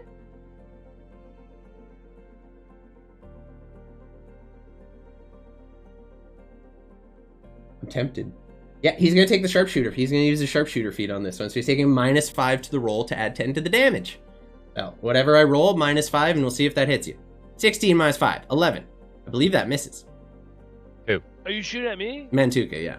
Fuck yeah, misses. Get out of here. So the first arrow just flies over. Second one, not using his fucking marksmanship feature. That one. Yeah, don't nat one on me. Yeah, he's gonna just shoot another arrow. 21 to hit. You take 9 points, reduced to 5. We reduce to 5 because it's reduced by half, and then we round up. So this arrow just kind of sinks it into the back end of your shoulder as you're currently distracted by the Minotaur, the enemy you were just attacking, and just regaining your ability to see again. Also, the first attack would have been a 16, yeah, and then a bunch of misses anyway. Oh, I have to roll at disadvantage, so I actually have to roll one more time to see if I actually hit on the second attack. 12! Second attack does not hit you. You can add that health back. Congratulations. Because the 16 and 21 were my disadvantage attack. That's my bad. That is my bad. Yeah. However, both arrows miss and just glance off and kind of skitter over the rocks into the canyon away from you. Oh, what is this music? We need battle tunes. Boop. There we go. Okay, that will be... Fighting sounds. He's honestly just going to scooch up a little and get a little bit of a better view. That'll be it for him. Stanny, you're up with an 8 initiative. What do you got? All right. Oh, we got a raid zombie with a party of 11. Thank you. Oh, thanks, Dave. I don't like that Gregory is standing in front of a giant fucking Minotaur. Can I grab him and like pull him back behind me and like throw him out of the way?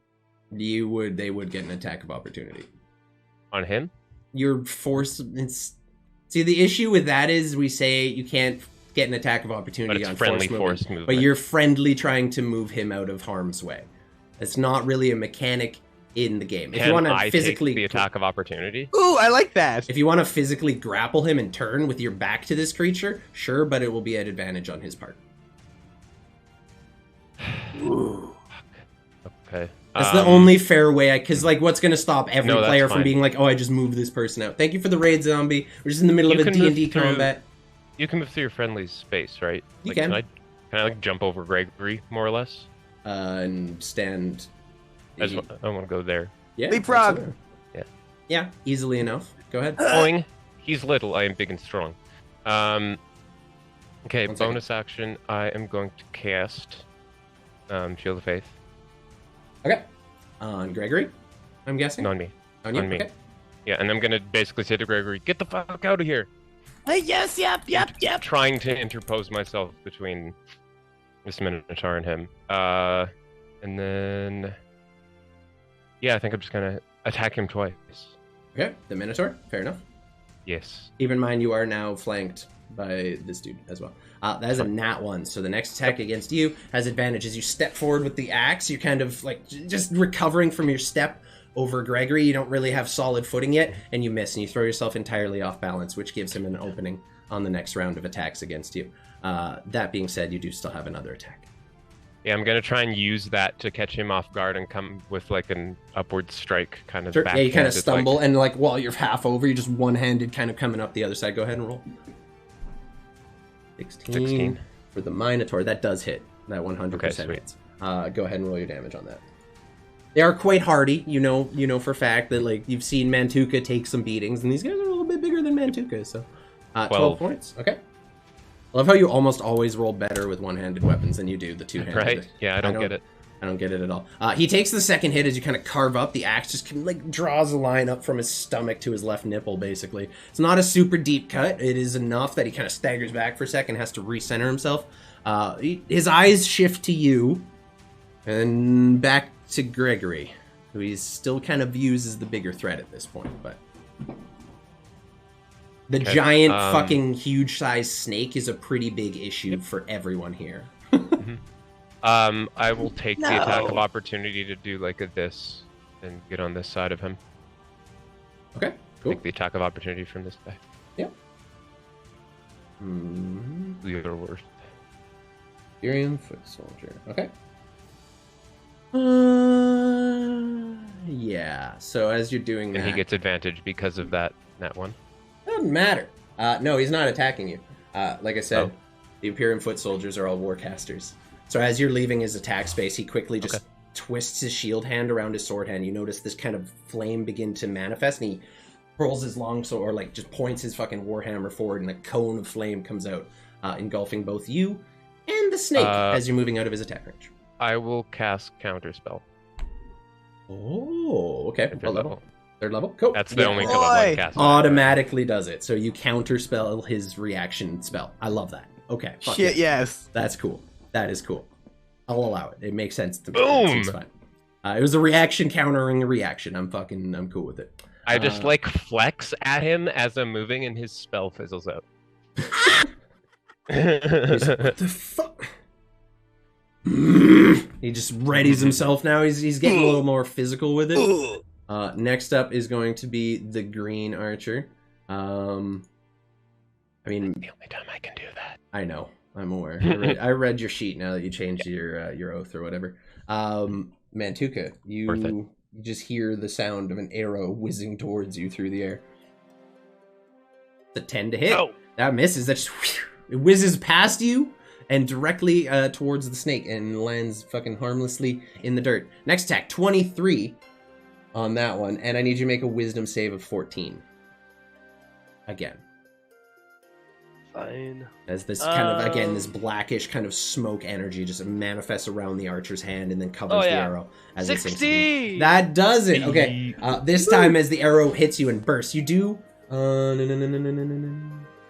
You automatically take the damage. That is not savable, but you are not blinded. So you take the 9 psychic damage, which does resist your rage. Yep. So that's 3 piercing plus 9, so 12 total.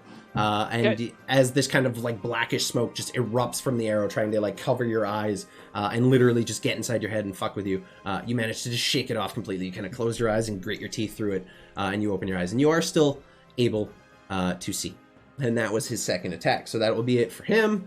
Next up, we have Blue, who is going to tee off at Stanislav this time around. Stanny, very similar thing for you.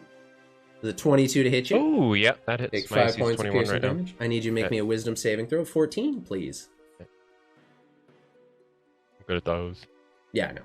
21. Okay, cool. You take the 10 psychic damage again as this blackish smoke energy kind of manifests around the arrow and hits you and poof, erupts. You do manage to shake it off for the most part and maintain your concentration on your spell. Let's go. That'll be it for their turns, I believe. He's going to just kind of scoot on over here. Next up, we have the leader. Okay.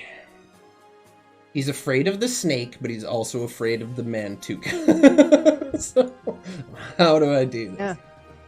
There's nothing to fear but a giant cow and a snake itself. Yeah. So he is going to step forward here, in between Mantuka and Gregory. And he's just going to unleash a slurry of attacks against the two of you. So 2 are going to go for Mantuka. 1 is going to go for Gregory with the longsword he's holding around his shield. Longsword! 18 Mantuka and a 24 Mantuka. Yeah, they both hit. Okay, you take, since he is using it one-handed, 6 halved to 3, and then 9 halved to 5 because we round up. So a grand total of 8 points of slashing damage from this attack as he just unleashes 2 vicious attacks against you, kind of carving open your pectoral muscle there. And then Gregory, for the last one, he's just going to stab down at you, kind of aiming straight for the chest. Whoop! That's 12! Oh, I don't believe that hits. He kind of stabs down at you and just ping! Gregory's small and hard to hit. You feel you like hear the sword hit some stone at your feet as he kind of lifts it back up. I'll get you, little pup. And that's about all he's got. No. Oh, he had advantage on initiative roll. I missed that. I fucked up, guys. I fucked up.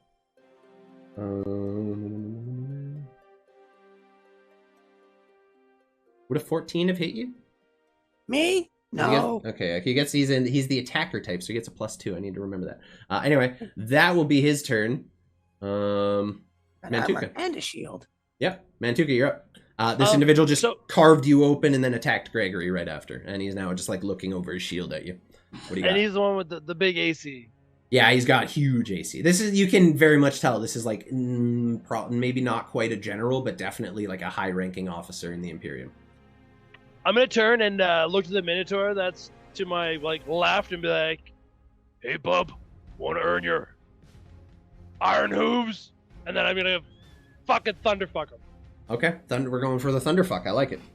Is that an yeah, official? That's an official 50 D&D move. The It's right there. Alaskan Thunderfuck. I'm gonna toss out my my great axe and I'm gonna fucking make a slice out of him.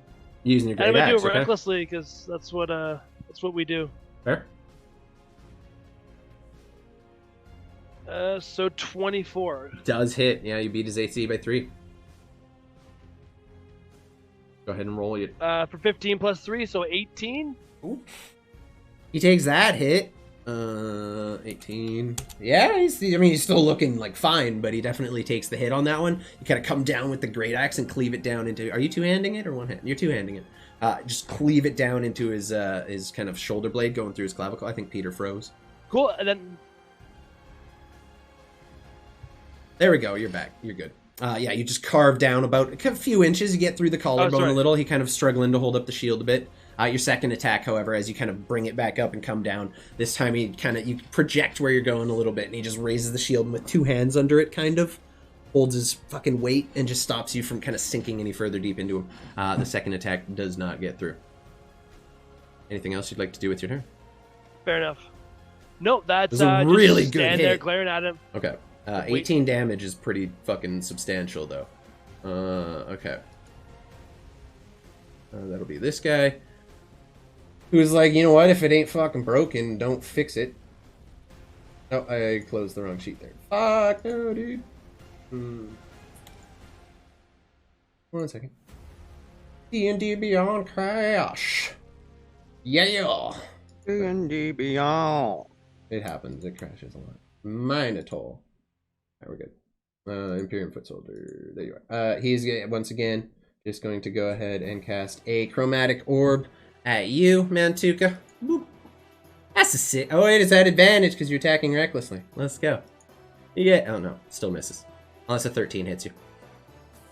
It doesn't. And if I was a glass that anyone was looking at from the outside, I would be half full right now.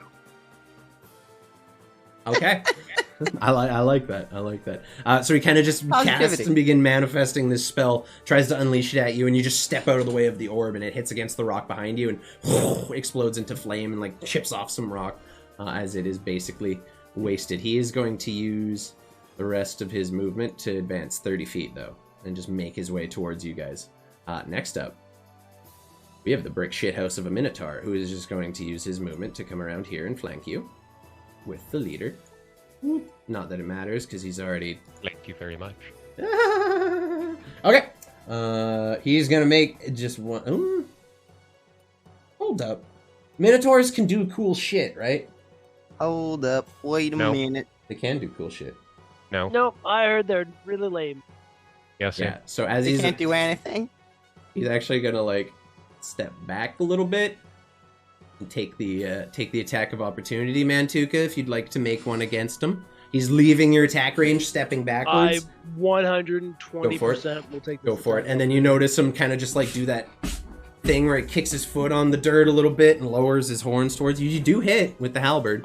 You're great axing, not halberding right now. Oh shit. Doesn't matter. It's just -1. You get a 25 instead of a 26. Does not matter to me. Go ahead and roll your damage because it definitely hits. Oh fuck! So that's 18. Nice. That takes a chunk out. He goes back and he's kind of readying himself to gore you, and you swing with the great axe, and as he's leaving your space, just carve open his stomach deep enough that you can maybe see a little bit of nasty stuff in there.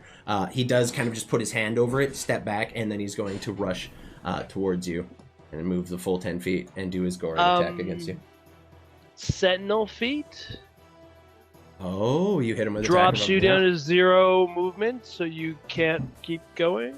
Fair. That's my cowboy. Fair. So he would have got to just left your movement, basically, or is he still in your range now?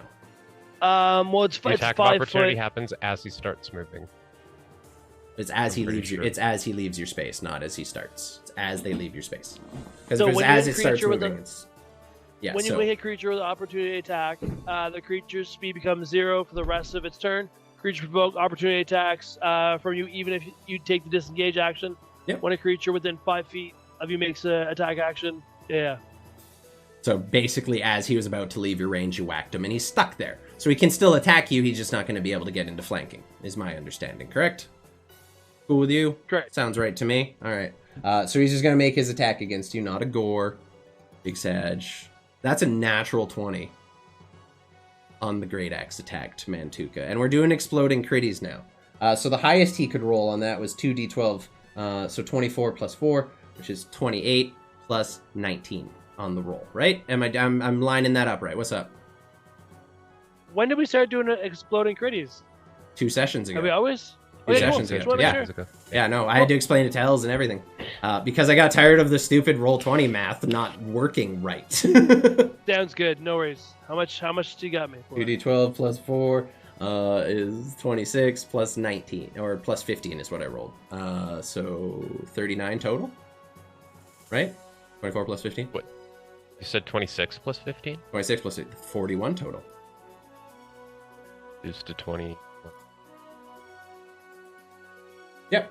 2d12 plus 4. So 24 plus 4 is 28. Plus the 19. So. Bitch. My cup is not as full as it Yeah. once was. Oh, jeez. My cup has been drinking. The Minotaur steps back, and you haven't heard this one speak yet, but as you kind of carve open its stomach and like stop it from moving and prevent its movement, it looks at you and just says, "Have it your way." Carves down into you with both fucking hands. I think the grand total on that was like 47. I think total now. Just rough Yeah, mathing less it. than exciting. That is bright side for you, the Minotaur's only attack. Gregory, you watch Mantuka just get absolutely cleaved open. Like there's now a gaping wound in his chest that is just bleeding profusely. What are you gonna Is do? that still reduced by half because he's raging? It is reduced by half because you're raging. Oh, So 48 becomes Right. 24. Yeah, I was tracking that. I know, I got you. Lord. My Gregor. glass still is not as full as it once was. We're looking a little glass half empty now. Mhm. Gregory, what do you Okay.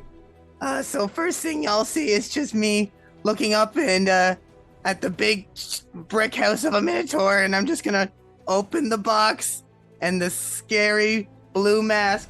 Can't remember if it's on this thing. No, He's it's on not. there, so he's not on there yet.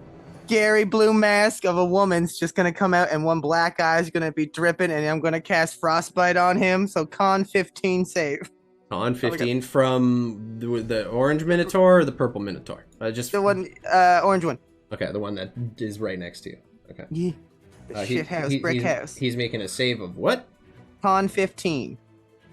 17. Damn. Christ. He makes a save. And the glass or the ice mask just kind of shatters and falls back into the box. I'm like, okay, well, shit. Close it and then open it up again over top of me, and then a bunch of these little eyeballs all fall out over me, and they hit the floor and then just turn to sand, and I disappear. I'm gonna cast Misty Step, and I'm gonna get the fuck out of here. Fair. Absolutely Yep. valid. Where are you Misty stepping to? Right over there, 30 feet away, right Nice. there. Okay. And On the other side of the snake. Very, very smart. yeah. And I just do the same thing again. I just point at the shithouse minotaur and I go, I don't know if that's snake, but do it. And Okay. Okay. Roll for your snake. Go ahead. Roll a melee attack for snake. 24 hits. 24 Oh. definitely hits the Minotaur. 100%. come on. Oh, max damage for bite 13. No poison or anything on that? Okay, that one's like taking a couple little That's not hits. quite max damage. You rolled one. Oh wait, Yeah, why you is rolled it one. Why is it green then? That's Because so- you rolled because it's one. max on one of them. One max dice. He takes the hit from the snake and it kind of sinks its teeth in and like stays there. He physically has to like pry it off for a second, and then the snake goes back to itself and kind of recoils into another attack position. And a little note about this snake is you can't see it. You can see it doesn't have like a mouth. It just has fangs in the mask, so it kind of has to do pierce like into a it. butt thing. Fact. Okay. Cool. That'll be your turn, correct? Okay. Yeah. The next one. And now these guys. He's just giving the commands to these three. On your knees. Hands behind your back. And your three comrades just kneel. Just straight up kneel into the sand. They're not resisting. Not resisting at all. Two of them look like they can maybe fight, but like the woman who drives the cart very much looks like a commoner. She has no armor on whatsoever. Like she's wearing travel clothes. Yeah, so that whole turn is just gonna be spent doing that. Next up, we have this individual who is currently just fucking dealing like with the snake, just balls deep in the snake. So he's Cart driver's like, I found this job on Indeed. I don't know what the fuck's going on. basically. This was on Job Bank. Okay. What the hell? Once again, he has the thankfully has the ability to do this twice. He's gonna clap his hands together, and you see a very familiar cone of flame begin to manifest around. He's gonna slash his warhammer forward and create this massive cone of burning hands. So it's a 15-foot cone. I need a dex save from the Snick and from Stanislav, please. The snake gets a +4.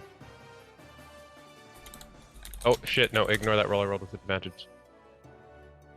Yep. Max for this giant constrictor Oh snake. wow.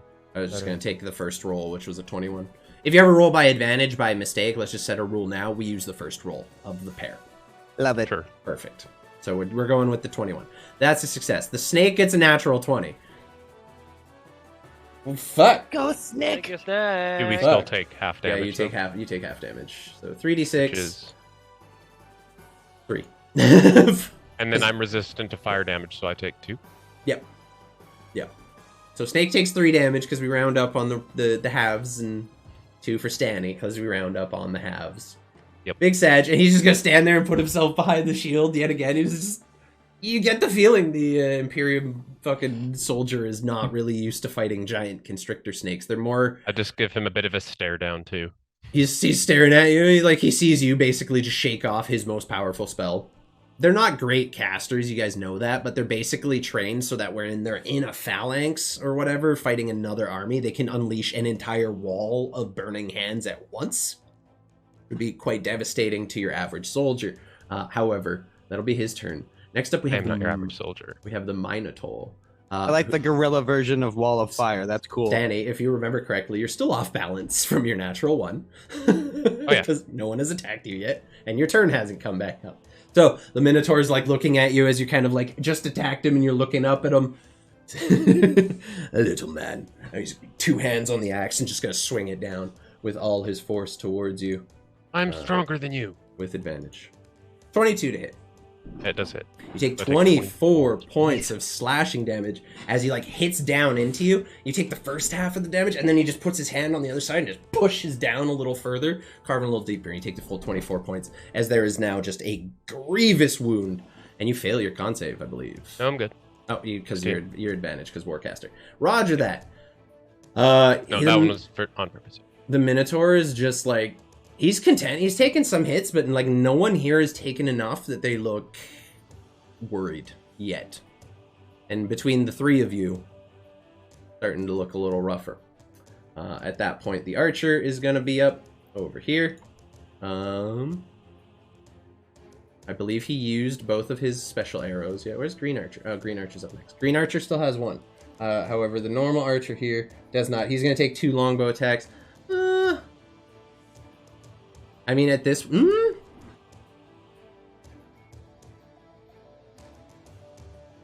a little obscured by the Minotaur. I think he's going to shoot at Gregory.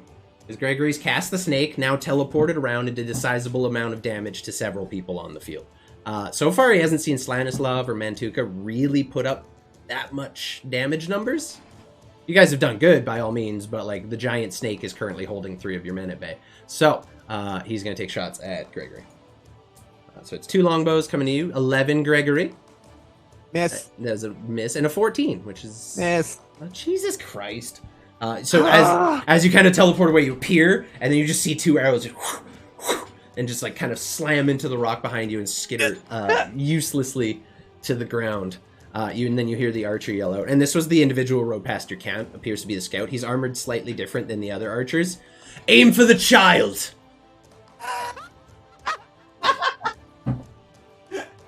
I love D&D. I yell back at him. That's kind of fucked up. No, he's treating me as an equal. I want this. Yeah, we're not ageist here. Everyone dies equally. Stanny, you're up as you hear this individual yell, aim for the child. What are you doing? All right. Get that on merch. Aim for the child! So, mentally, I want to command Ikesh to back the cart up into all of the people. As I do that, I'm gonna swing at the Minotaur. See, okay, the issue with that is the cart is attached to another horse that you cannot give commands to mentally. I'm just gonna hope it follows. We can leave it up to the dice if you want.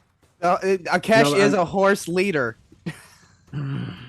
we did establish he is the leader of that Boy Scout troop. I just want to try. If it fails, it fails. Roll me You an want me animal to roll my action and motivate the roll me horse? animal handling at disadvantage, please. Okay. That's the best I can do because you're actively trying to convince a horse to go closer to danger. Yeah, no. With your horse, he would obey hands down. But the other horse sees that there is a giant snake back there. And There is starts going explosions, and there's other things. He's trying to edge forward, and it's taking everything your horse has to keep him from doing so. Sorry, I mean, if it had been good enough, we would have allowed it. At like the best you would have done is just pull the cart in and create like a middle area in the battlefield. But it seems like the other horse is not all that keen on headed towards the massive, huge, gargantuan anaconda-sized snake on the battlefield. So I will say that's not an action. It's just your bonus action to command the horse and stuff. But No, what he do you just do? gets a turn. That's true. He does just get a turn. Yeah. So that was his attempted turn. It failed. Is there any way I can get to here without? Like, can no, I, like, you would have to pass through the Minotaur spiky space and barrier, the spiky or- barrier. I would say the spiky barrier would be very difficult terrain. Like you get a quarter of your movement through that, and that's moving carefully. Very much designed to stop people from doing that. But that's yeah, you fine. definitely seems like you're stuck. Yep. Mogus is watching. It's true, Hellspawn. Mogus is watching. All right. Yeah, it's. I'm gonna say roll me just a standard insight check, or with straight wisdom, your choice. It's the same. This is a freebie. Never mind. You've survived worse, you're sure. Yep. Next up. I'm You sure. you still have your attacks I and shit. still Go need ahead. to attack, yeah. Yep. Well, I want to... I'm just gonna attack the Minotaur some more. Okay. Here comes 2 attacks. Go for it. 18. That does hit the Minotaur. They don't have a very high AC. That's fine. I'm gonna first level Divine Smite this motherfucker. Oh shit. He's getting fisted. You're gonna fist people? By the dude? hand of Oh, God. no. Okay, so 8 plus 6 that's not as good as you were hoping for, I'm radiant sure. damage. So 14 total. Yep. Still standing. He's not even bloodied yet. He's getting close. He's on the cusp. Mhm. Yeah, the fist once again appears. Gives him a bop. Okay. And This then this second- great glowing, closed, gauntleted fist, which anyone with religion recognizes as the holy symbol of Torm, basically just appears and slams into this individual's head as Stanny hits him with his Stanislax. Which I will And point round out, two. as cool as a name as it does sound like for your axe, it also sounds like what Stanislav uses when he can't pass a bowel movement. I love it. Stannis Stanis laxatives. Chocolate laxatives. flavored. Yeah, Stannis laxatives, dude. That is a t-shirt. 17 also hits. Go ahead and roll your damage on that one. Baba Booey 12. 12. Okay, now he's bloodied. So Nice. now you see like the Minotaur is bleeding from several wounds over. He has 2 puncture marks in his chest from this gargantuan snake that's been teeing off on him. And you managed to carve him up pretty good. He's definitely bloodied. You know from your time with Mantuka that the last thing a Minotaur is going to do is run from combat, but you definitely see him maybe starting to look at you with a little more respect than he had been previously, as he kind of just like holds one hand to this gaping wound as his great axe kind of holds it aside, and he readies himself for another round. Is that your turn? Yeah. Yeah. Next up, we have this individual who has 1 more arcane shot left. What is he gonna do? He was commanded by his commander, the other archer, to attack the child, and that's what he's gonna do. He's gonna attack the child.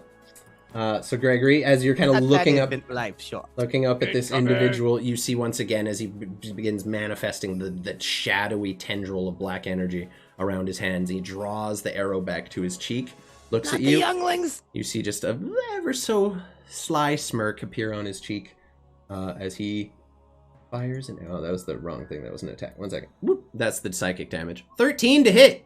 That's a miss. That's a miss. And he wastes his arrow on that one too. So you watch as this arrow just flies over you, hits the cliff behind you, and poof, explodes into it. Just a pile of shards, and this black smoke kind of just breaks off of it. Okay, Small baby hard he's to got hit. 1 more shot at you. He's a 23 Yeah. on his other shot, so you take 10 points of piercing damage as this arrow just right into your stomach as you're kind of looking up at the other one. You're like, ha! As the other one just catches you, and you take a step back with an arrow now planted firmly in thine chest. You still maintain the snake. No, that's because it's 10. Oh, you're at disadvantage? Yeah. Why are you at The disadvantage? snake is gone. Is that exhaustion? Yeah, I got a point of It's exhaustion. only ability checks. Yeah, saving It's throws not- aren't. Saving It's throws not are saving fine. throws. It was. Ah, Yeah, I mean, it's still the first roll. still though. a 9 technically, so it doesn't matter. So yeah, the snake vanishes as you all watch as Gregory takes this arrow. The snake just vanishes from sight, and now you see a couple of the other individuals who have been mostly distracted with this snake all kind of look, and they're all their eyes fall on different targets. Next up is going to be Blue, who again receiving the orders is going to advance forward and fire 2 more shots at you, Gregory. Yoink. 22 to hit. Yeah. You take 6 points piercing damage. 14 to hit Okay. misses, unfortunately, I believe. 18. 14. Oh, 14. Yeah. Yeah, so you take 6 points piercing from the first shot as another arrow finds its way into your torso. You're kind of like thrown around. You're looking up at this individual who's just like laughing down at you now. There's malice in these individuals' faces. Next up, we have the leader, who is barely a scratch on him at this point. A couple little wounds. It's going to look at Stanislav. Stan, you have advantage from Kayla on your next roll. He's just looks over his shield at you, longsword kind of resting on top of it. You still have a chance to surrender. Lay down your arms. Accept the chains we put upon you. Come with us to where you belong. No? Okay. He's just gonna quickly unleash another 3 strikes.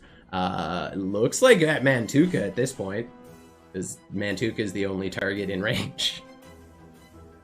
Okay. I think he should run away from me so I can engage my sentinel feed and stuff like that. Okay. Or so we can do it your way. keep it in mind, there's a +2 to all these rolls because he has the attacker bonus. I don't want to keep any of that in mind. So he has a +2 to whatever these are. Natural. Oh boy. It's a natural 20. Okay, so base damage on the longsword, 1 hit is a d8 plus 4, which is 12. 12 plus 8. My glass is not very full, I tell you. You take 20 points of slashing damage, reduced to 10 because I you don't are even have a raging. glass anymore. As this hobgoblin just steps forward with the longsword and jams it right into your torso, gives it a sickening twist and yanks it back out. Damn, he's gonna make another 2 attacks against you. 11 on that one, unfortunately. Did you reckless last turn? I always wreck. I know you do. Okay, so second attack is actually a 22. You take 3 points of slashing damage because reduced by half.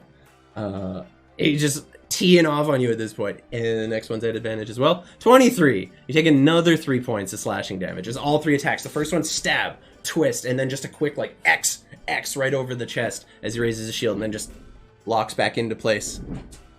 And he's smiling. This is a hobgoblin in his element. Very much so. Next up, we have Mantuka. So you're standing toe to toe. Your 3 comrades are now just on their knees with their hands on their heads. That's it. Mr. Maker also nowhere to be seen. What is your ruling on taking potions? Bonus action to drink it yourself. Action to feed it to a friend. I'm gonna take a greater healing potion.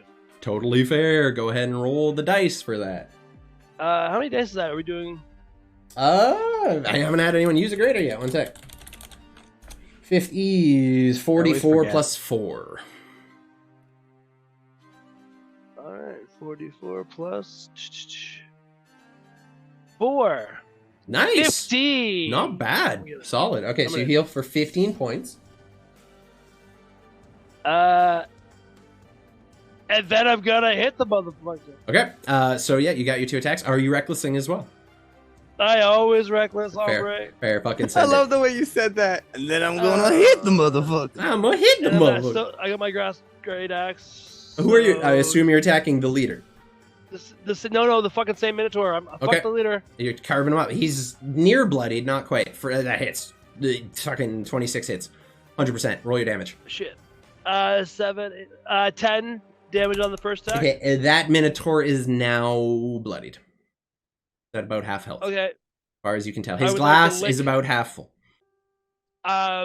So as I hit him, I want to bring my battle axe back, lick it, and go for another one. We're licking the blood off the battle. Okay, lick it before you stick it, dude. Oh god. Wrap before you tap it. Yeah, 21. Roll a 21 con save against AIDS. Yeah, the 17 would have hit either way. 9 points. For Okay. 9 slashing. Slashing.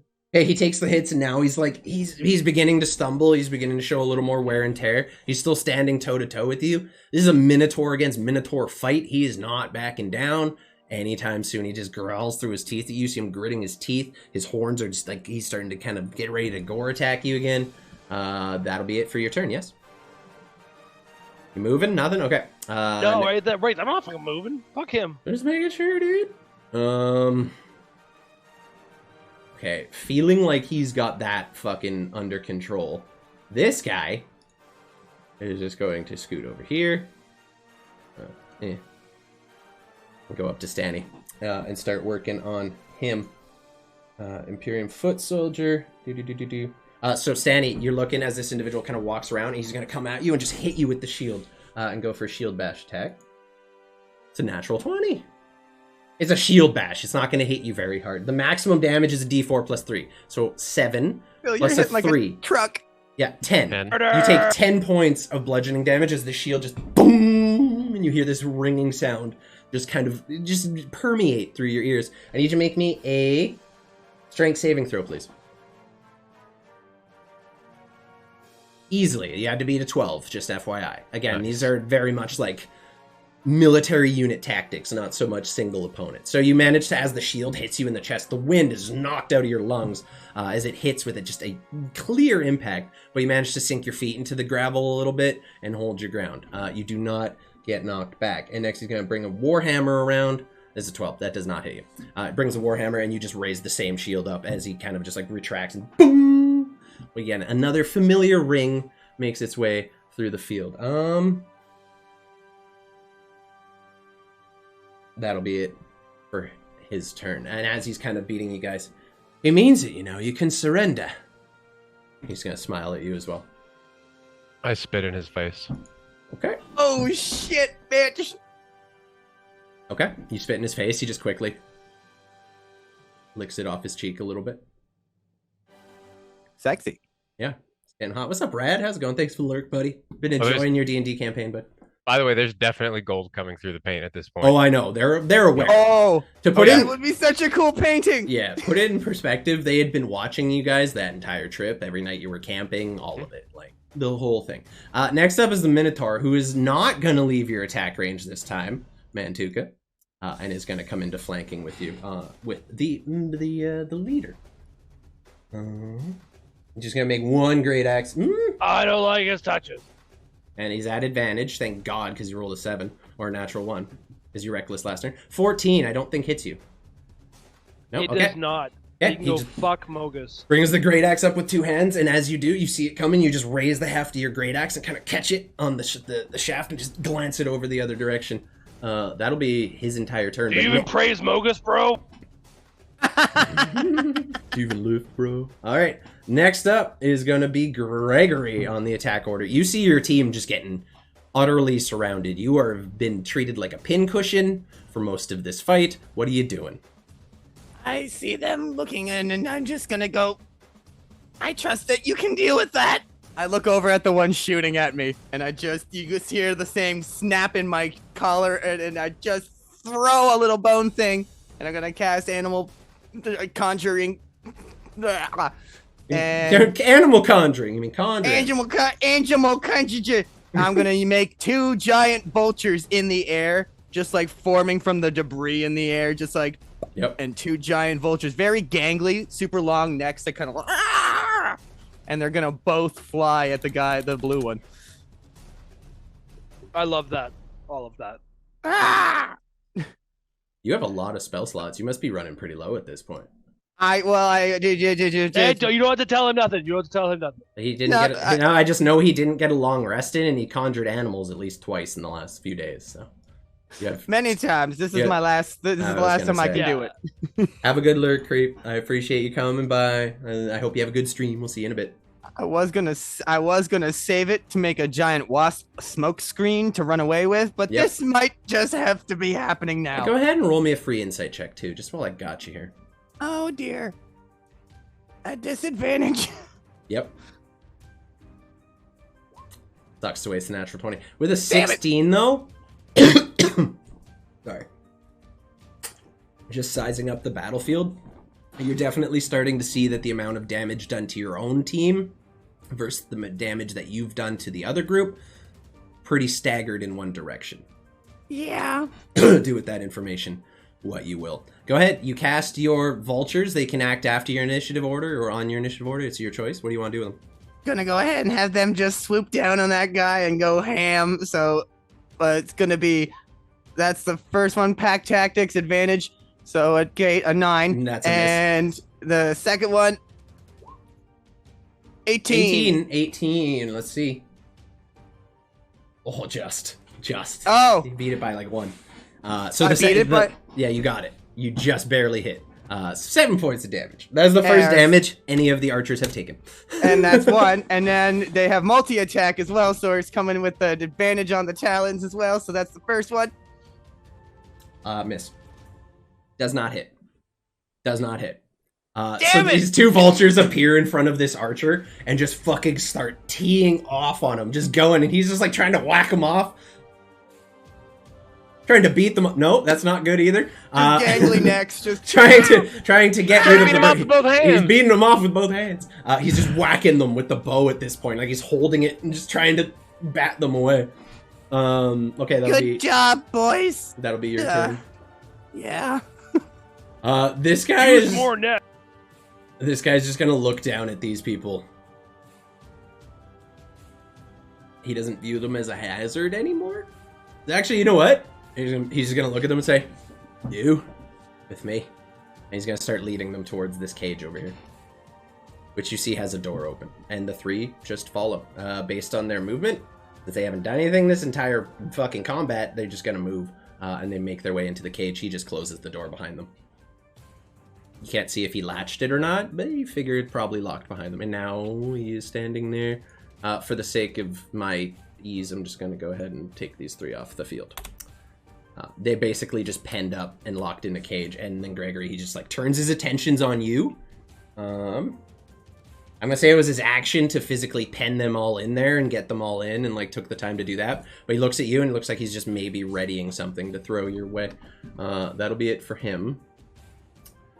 This individual is... he's gonna break off and make his way towards Gregory as well. 20 feet. Gregory just begins stepping towards you, and like you see this longsword or this warhammer just in his hand, menacingly hanging there as he smiles and walks towards you. Seeing as everyone else has 2 people on him, he's gonna step forward with the shield first, with the shield bash. It's an 8. Does not hit you, unfortunately. You can just sidestep, and as you do, he brings the hammer around and swings it, and you step back once more and manage to avoid it. Damn it! Wait, was that the Please, damage? Hold up. we can talk about this. No, that was literally the attack. Wow. So he misses both strikes on you, just completely going wide on both of them, but he's now standing completely toe-to-toe with you. Stanny, you got this Minotaur here to deal with. He's just going to make one big ol' attack at you. Really all he's got. That's another natural 20. Oh, that's crispy. That's 2d12s. 24 plus 4 is 28. Plus 18 is what I rolled. So, 46. Spicy meatball! You take 46 points of slashing damage as On this great a axe, cracker. 2 hands just carves down right into you. How you looking? I only have 1 attack. Crit. Boom.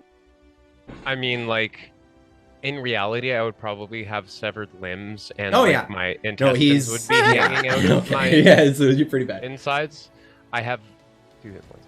Yeah, HP isn't necessarily like the level. It's you more like your will to live as opposed to physical damage at this point. So the group's I have 2 looking hit points. pretty rough. The Minotaur just smiles down at you. You ready to surrender yet? Just smiles, and you see like a golden tooth kind of flashing out from underneath. Next up is the archer. Up here. He's gonna keep doing what he's been doing. Gregory, you got an arrow coming for you. Balls. Sorry. 2 attacks coming, 17 and 15. 17 hits. Okay, 17 hits. You take 10 points piercing as another arrow finds its way into your torso, and you look up. You now have 3 arrows sticking out of yourself. That's a 9. That is a failure. And your vultures disappear. No! I hate to do this to you. What did you roll? 20. How much damage did I take? 46? 48 total. Nope. 46. 46 total. I have to roll a 24. I have to roll a nat. 12 17 plus or higher. 4, 60. No, Shield of Faith drops. Okay. That was 28. Yeah, the total is 28 plus another 16. Whatever that comes. But either way, you fail. Unfortunately, your spell does fade. Gregory, he uses an action surge, and you notice another 2 arrows coming directly towards you. That's a natural 1. So as he kind of fires, the arrow just kind of flops off into nothing, and you hear this kind of sickening twang from the bow. Not enough that he's not able to shoot it. Looks like it's starting to have some struggle. And the second shot, 9 points of piercing damage as the arrow, once again, finds its way. This time kind of piercing your leg and going straight through the other side. Oh! How are we looking? God. How are we looking, guys? Still in double digits. Okay, Not okay. very high. Stanny, you're up. You will notice Gregory now just getting absolutely unleashed on. Several arrows are sticking out of him. Mantuka is barely holding it together anymore. What are you guys doing? What are you doing? We need to get the fuck out of here. I'm just gonna yell that, and for my bonus action, I'm gonna recast Shield of Faith. Okay. As you yell that, you just hear from the leader, "Oh, it's too late for that." Okay. Shield of Faith, plus 2. For my action, I'm gonna drop. Fuck it all, 50 points of Lay on Hands back to myself. Okay. You're back at 50 HP. Okay. 52. No, 52. No worries at all. Shit, man. And I'm just gonna.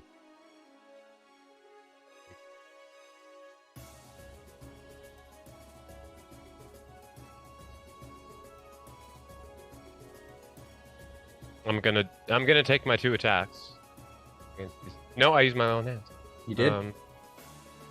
You got nothing. You used your bonus action, you used your action. You got movement.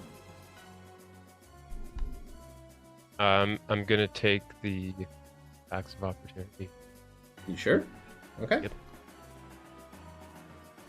First up's the Minotaur. 15 to hit, misses.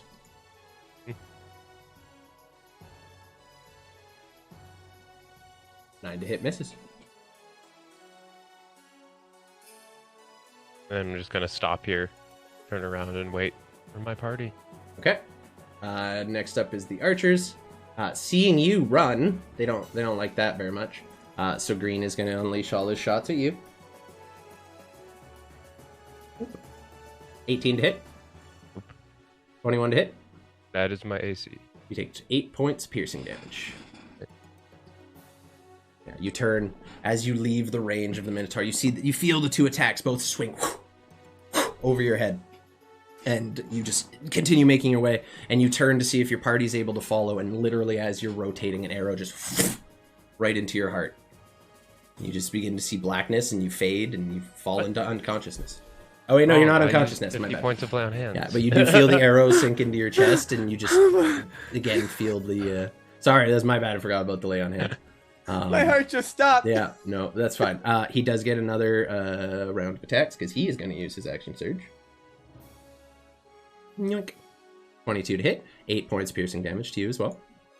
And 18 to hit, that misses. So, that is his round of attacks. Your spell stays up. Yoink.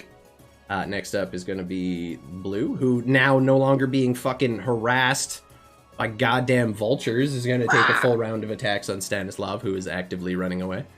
18 to hit misses, 23 to hit, you take 6 points piercing damage. As yet another arrow finds its way into your torso. At this point, the leader. You maintain concentration on your spell even as these arrows are just piercing your body. At this point, the leader, who has seen you fight, smite people and seen the holy symbol you wear on your chest, and you just hear him yell at you, "Running away, eh? Not very courageous. Some follower of Torm you are." And he's gonna just turn to Mantuka. "You ready to watch your friends die?" And he's gonna just unleash a full 3 attacks at Mantuka again at advantage. That mean man. I was born ready to watch me die. That's a 24 to hit you. Oh yeah. 9 points, rounded up to 5 after we half it because rage. Yep. 20 to hit you. Yep. Halved, rounded up is 4. Last attack. 20. You take 12 points of slashing damage, reduced to 6. As he just unleashes another slurry of attacks on you, he's just carving into you, laughing as he does it, half not even observing you. He's looking at Stanislav in between each of these strikes and just carving holes into you.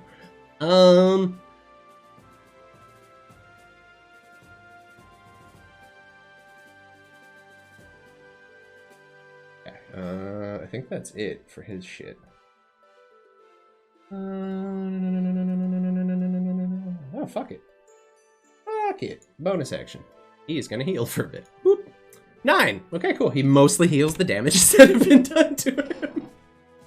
Perfect. He just like unleashes this slurry on you, Mantuka.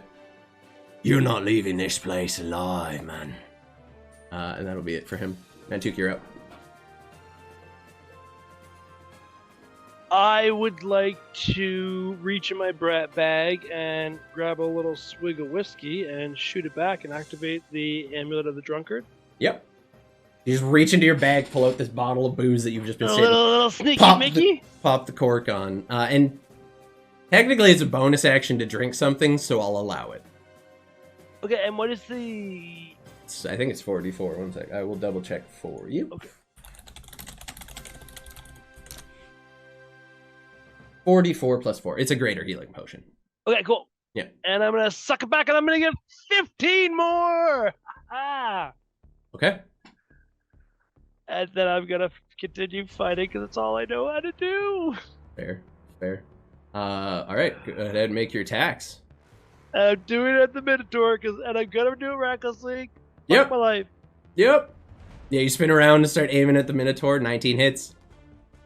He's just bloodied. Keep this in mind. Like, he's just starting to look rough. Okay. So that's 24 to hit? 24 hits. Oh, wait, what? 21 hits. No, I'm off. Can you be rolling twice? Oh, you're to yeah, see if you're you at get a- advantage. So the 21 ready? hits and then 15 damage. Got it? Yep. And with that, I'm going to make my second attack and... Hope for the best.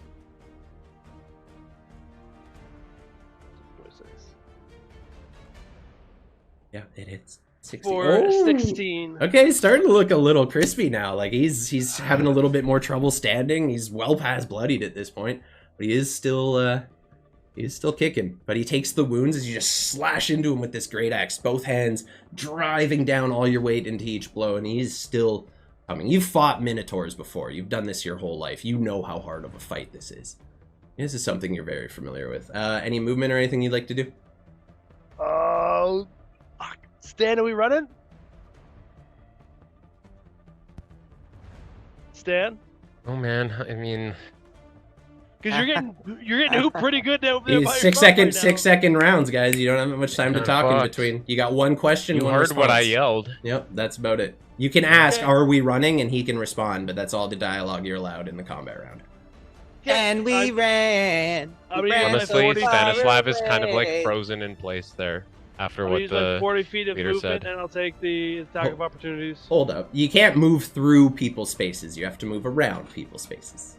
He did this. He just ran through a minotaur, this guy. Like, you can't just run through people's attack spaces. It's not how it works. Okay, could- if I do this way, I get to go you could do- farther. But you can't do that. I've got 40 feet of movement. I'm going to take... You can go to there for Back. sure, but you cannot just diagonally run through people's attack 100 spaces. Sure, perfect. Word. Right there.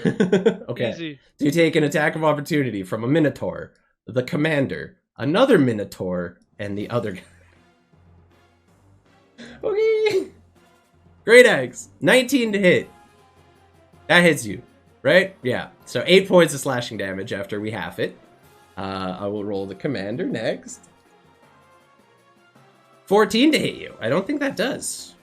No, you're good. Okay, next up is going to, in terms of order, it'll be the Minotaur again. Great Axe, 25 to hit you. 22 points, reduced to 11.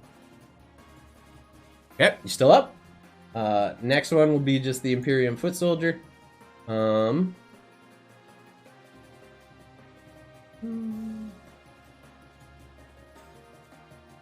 does he want to do?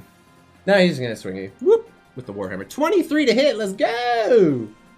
And you take 8 points, reduced to 4, because you're raging. As you just make your way through this crowd, and they just start unhinging, like a slurry of attacks against you. Is that your turn? My turn. Okay. Next up is going to be this dude, who is right there, and he is going to... using his dash action... interpose his way in between you guys. So, you do get an attack of opportunity, Mantuka, as he passes you. I don't believe you used your reaction yet this round, so go ahead. 22 hits! Go ahead and roll your damage. Which means he would have stopped right here. So he is still in your range and basically blocking you, but he does not make it further to Stanislav. 16 slashing. Damn! Okay. He immediately takes that hit and, like, starts stumbling forward. He's still alive, but you have just basically mortally wounded this man with a single strike as you just cleave through his back with your great axe. He's kind of stumbling forward, still trying to make his way towards Stanny, but his movement has now been effectively voided. Next up is going to be this guy. He's going to... It's a little harder to move around his buddy's space. He can't really go through his ally space because he's fucking huge. He's going to... yeah, he's going to do that. And he's going to run at you using his full movement, and he's going to try to gore you. Mantuka. It's a 15 to hit. I don't think that hits you. Could be wrong. Oh, you attacked recklessly last turn. I did, and my AC is 15. It's 19 to hit. You take 15 points of piercing damage as he just charges forward towards you. I'll feel the ground thumping under this Minotaur's feet as he horns first just gores into your stomach.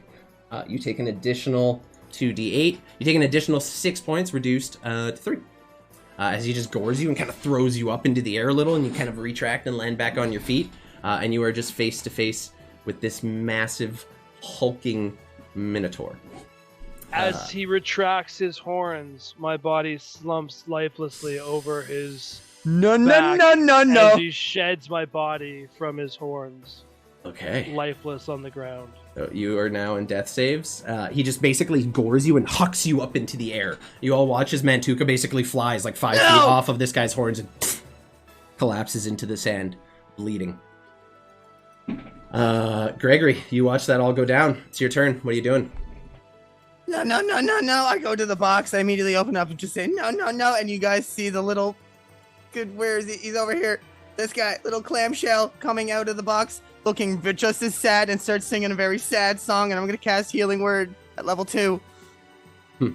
As you do so, the leader of this group grabs onto a medallion that he's been holding around his neck, and you watch his hands begin to glow as the medallion is destroyed, and your spell fizzles out.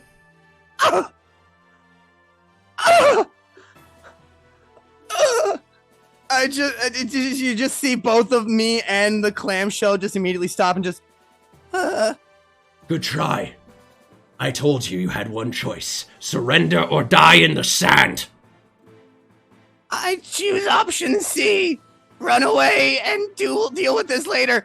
I'm gonna go ahead and just take that attack of opportunity as I run past here. Can I like scoop by like right there, or is that barricade, or is that kind of like, does it half end there? No, you could scoop by. Yeah, I'm gonna tell you now. He's gonna hit you with an attack of opportunity. The purple guy, yeah. Yeah, it's not gonna be a hammer attack. However, as you kind of squeeze by, he just grabs his shield and tries to just like slam it into you with both hands, and is gonna attempt to push you into the spiked barricade. So, Shoot! It's a 16 to hit. Never mind. Didn't hit anyway, right? Yeah, that's right. I believe that's missed. So as he just like swings the shield at you, see it coming, you put both hands on it and just dart out of the way. You manage to avoid being utterly skewered on the barricades as you sneak your way past. Oh shit. Okay, cool. So once I hit 15 feet there, so 1, 2, 3, up, up, up. So yeah, that's 15 feet. Once I get there, I've used half my movement. I just immediately see the big guy and I just bone mask out, and you just see me melt into black ichor and then slop into a black panther. And I'm just gonna take the rest of my half movement, which will be 25 feet. Yep, you're gonna take an attack of opportunity from the Minotaur. Yeah, that's cool. Yeah, his turn happened already. That's how he managed to move over there. Okay. I was just making sure he still had a reaction. He does. That's a 12 to hit. Does not hit as you kind of... wait, what's the AC on a Black Panther? It's fucking 12! Let's go, baby! The axe just cleaves down into your panther form. You take 20 points of slashing damage. God! The great axe just cleaves down into you. Are you still in your form? No! Okay. And you all watch as Gregory now appears just flat on his belly under this axe. You're not necessarily prone, but you definitely got caught. Ow! You do manage to move the rest of the way, technically, so... That's fantastic! I, like, as a half panther, just... Yeah, just you watch as the lower half of this panther is just cleaved off and then disappears into black ichor, and then you see Gregory just, from the rest, just clawing his way towards your feet, Stanislav. Keep fucking running! Again, you hear the leader piping up. There's no running! I told you! This guy is going to use his movement to advance to here. I don't feel like fucking wasting. He still has fucking spell slots left at least. So, where'd he go? There it is. All right, Stanny. You watch as this individual comes forward and just looks at you, and again, just like points his warhammer towards you as he says a few magical incantations and is going to cast a chromatic orb at you. It's a 12, so it misses. It just flies past it and explodes into fire. Actually explodes into ice on the down the canyon. That'll be his whole fucking turn. Kind of refreshing in this summer air. Yeah, basically. This guy is going to scoot around here, same as Gregory did.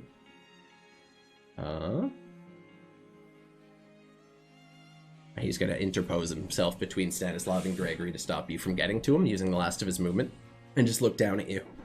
Any last words, little one? No? Okay. He's going to swing down at you with his attacks. Just one! Holding the box in front of me. So first thing he's going to do is shield bash you. 24 to hit. You take 4 points of bludgeoning 18, damage. 19, 20, 21, 22. Yeah, never mind. Boom! Yep, you're down. Go ahead and make me a DC 12 strength saving throw, please. Oh, this should be funny.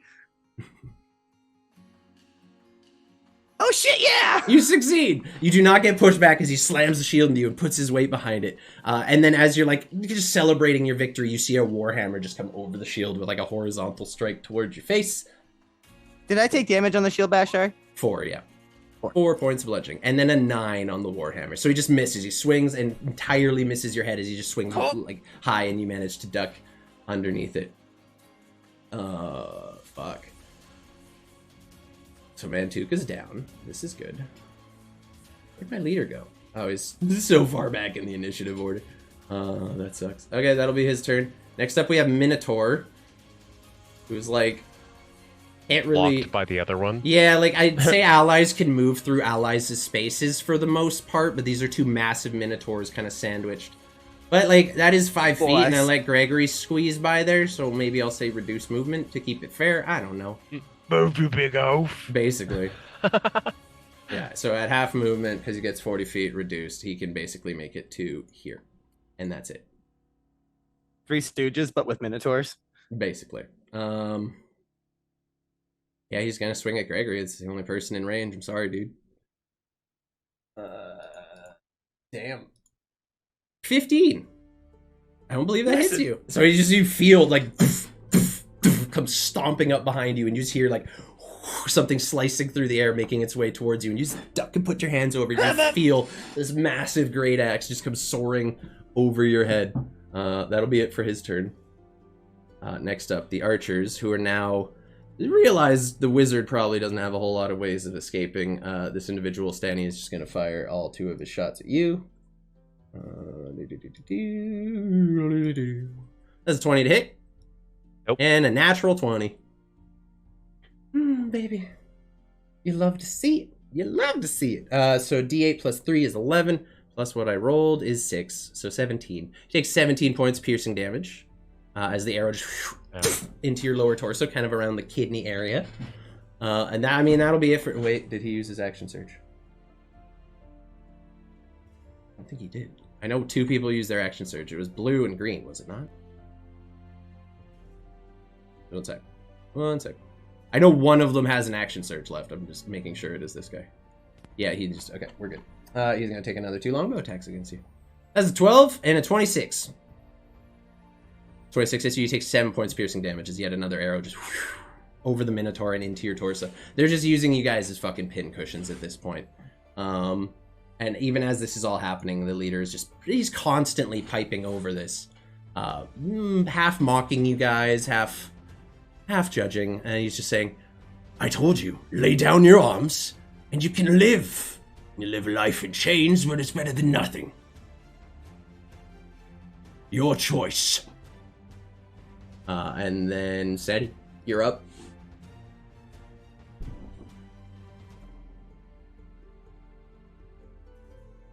Stanislav pauses for a sec. Looks at Mantuka, unconscious on the ground. Yeah, and you see the Minotaur standing over Mantuka has his axe like at his throat, ready to take his head right off. Looks at Gregory, probably also super close to death. Not looking great. Also with a Minotaur dangling an axe suspiciously close to his neck. Climbing at a black ichor, screaming, "Keep on running!" No. All right. And I'm gonna fucking toss my axe and shield on the ground. Please let me save him. He'll be fine. We weren't trying to kill you. I'm not feeling so fine! You notice as you throw your weapons down, Gregory, do you do anything in response as well? We're paused in the combat now. These are all like there's an individual ready to straight up execute Mantuka. There's archers all with arrows pinned on all of you. You're severely outnumbered, and there are people here who still haven't been touched. What are you doing? I mouth open, aghast at Stan, just... Let me fix my friend, and we'll go with you. He'll be fine. Let me fix my friend, and we'll go with you. No. Please, really quickly. I can do it in The 2 last seconds. thing I'm gonna let you do is wake him up before we've put him in chains. Now, the longer you argue, more likely he is to die. Mantuka, make me a death save, please.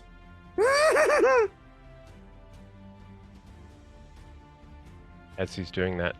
Okay. Fine. Gregory, do what he That's says. 2 death saves right off the bat. You got nat 1. Okay, Shit! yeah. I just... Put him in chains, boys! And I you notice- unclip the box and I throw it away. Yeah, the Imperium soldiers come up. One goes over to Mantuka and puts chains around his wrists and ankles, and then just immediately starts stabilizing the wound. Let's roll a medicine check here to see how we as do. he's doing that, I'm 11, going to okay. You're start stable. walking, with my hands over. I'm going to start walking over and... You're not going to slowly. move. Not going to move. All right. They come up, hold their hands out. Ready? No, they're just smiling. There's a look of pure joy on these people's faces as they clamp the manacles back over your wrists. And then you see a familiar collar drawn from one of their satchels, and it's clamped around your neck. And you feel your connection to your god, your connection to your magic, all of it fizzle away as that collar is clamped shut. Gregory, same thing. Manacles, collar. This is a new one for you. The collar closes around your neck and the lock is fastened on it. You see just a brief flash of an arcane blue color, and then you feel your ability to shape change, to access any of your magic of any kind is just diminished entirely. Mantuka, you're stabilized. You kind of half awaken barely conscious, like just seeing in basically a fugue state at this point, as manacles are slapped on your wrists and you're like lifted up and basically dragged back towards your own carriage. I knew you'd see it my way. And they throw you into the back of the carriage, the lot of you, stick you in there with 2 more guards. You notice the entire force just begins surrounding the wagon. You all climb your way in, start making your way eastward along the road. You don't see much from inside. All there is the occasional flap of the purple fabric that you yourselves affixed around the thing, around the carriage. I try immediately. I won't even compromise on this. I'm next to Stan in the carriage. My head is in his chest, and you just hear me mumbling over and over again, I'm so sorry. I'm so sorry. You guys continue like that for a couple hours. Hands bound, hot, sweating, uncomfortable, still wounded, bleeding from several wounds over. Mantuka kind of drifting in and out of consciousness as time goes on. Mr. Maker still nowhere to be seen. The 3 comrades that you left behind, seemingly in chains of their own, but no longer visible to you. As about a 2-hour mark passes, you kind of crest over a hilltop, and you see just out through the front of your carriage a sight you've not seen before, Stanislav. You've never been this far north in the Imperium. You see a great tower with a piece floating just above the top of it, rotating ever so slightly, almost gem-like, about several hundred feet probably off the top of this tower. You see water flowing out of it like waterfalls out the side of this tower, creating this beautiful lush oasis around it. You see a massive walled city, Pillarstone, the seat of the Imperium, the very center of power to the people that have just put you in chains. And then you veer from that path and you find yourself on an even rockier road, bumping along, careening down this path almost faster than the horses can carry you. I'll also say, what happened to Ikesh? Is he still pulling the cart? Oh no! At some point, I would have dropped it. Okay, so you disappear. Yeah. Start moving a little slower when the horse drops, and then you realize pretty quickly that they basically just strapped the 2 minotaurs in to make up the difference. You hear the sickening sound of a horse being slaughtered and left behind to die, as the 2 minotaurs pull the cart the rest of the way. Praise Mogus! As you make your way over one final hill, you see another sight, also unfamiliar to you. You see a massive excavation digging out down center, almost like a quarry almost, but revealing this massive dig, this grand archaeological excavation site. This is the city of Adroch, the once ancient city ruled by the Undara people when they still settled these lands. Next to that, you see a camp. Camp is putting it nicely. You see a city made up of ramshackled tents, huts barely held together with whatever wood they can find, and scores of people, all malnourished, all in chains, making their way single file back into this camp. That's going to be where we end things off as the cart just bounces its way through the front gates of this large encampment. You guys look on either side. On your right, the massive quarry, where you know for a fact several of the Hushroot have been sent to work and toil until the end of their days. And on your left, the great archaeological site. Where you'll end up, we do not know. But it is sure to say that you guys made it to your destination. Even if it wasn't the way you had planned. That'll be it, folks. We are going to call it there. We're going to call it there. That'll be it. So we're going to be off for the next 2 to 3 weeks. I'm thinking 3 weeks. Give me all the time because I need to prep an awful lot for what is going to follow. I have to prep. I have to call a therapist. I'm sorry, guys. That literally all that was a couple failed dice rolls to let them know that you guys were not who you said they were. And then there's well, they're not actively hunting you guys. You guys just murdered like a high-ranking member of their military. Like they were more or less on the lookout for people, and you guys just happened to roll shitty. I'm sorry about that. Like if Stan had been a shittier person, Stan could have left. He probably could have survived and run away. I know. He probably could have. I knew that the minute I called in Torm into it. Yeah, as soon as I called Torm into it, Stanny was going to stay. I knew that. I knew that for a fact. That's me as a DM manipulating you. I'm sorry. I had to do that. Anyway, guys, we love you so very much. We're sorry if that got a little heavy. We will be back in like 3 weeks or so. I'll keep you posted. Keep a look on Twitter for any updates. In the meantime, I have been Rusty. These have been my fucking friends. I hope you all had a lovely time. I know I did. I'm not sure about them, though. We'll catch you next time. I had a great time. Have a good night. We're going to find someone for you to raid out on. Show them some love for me. Peace.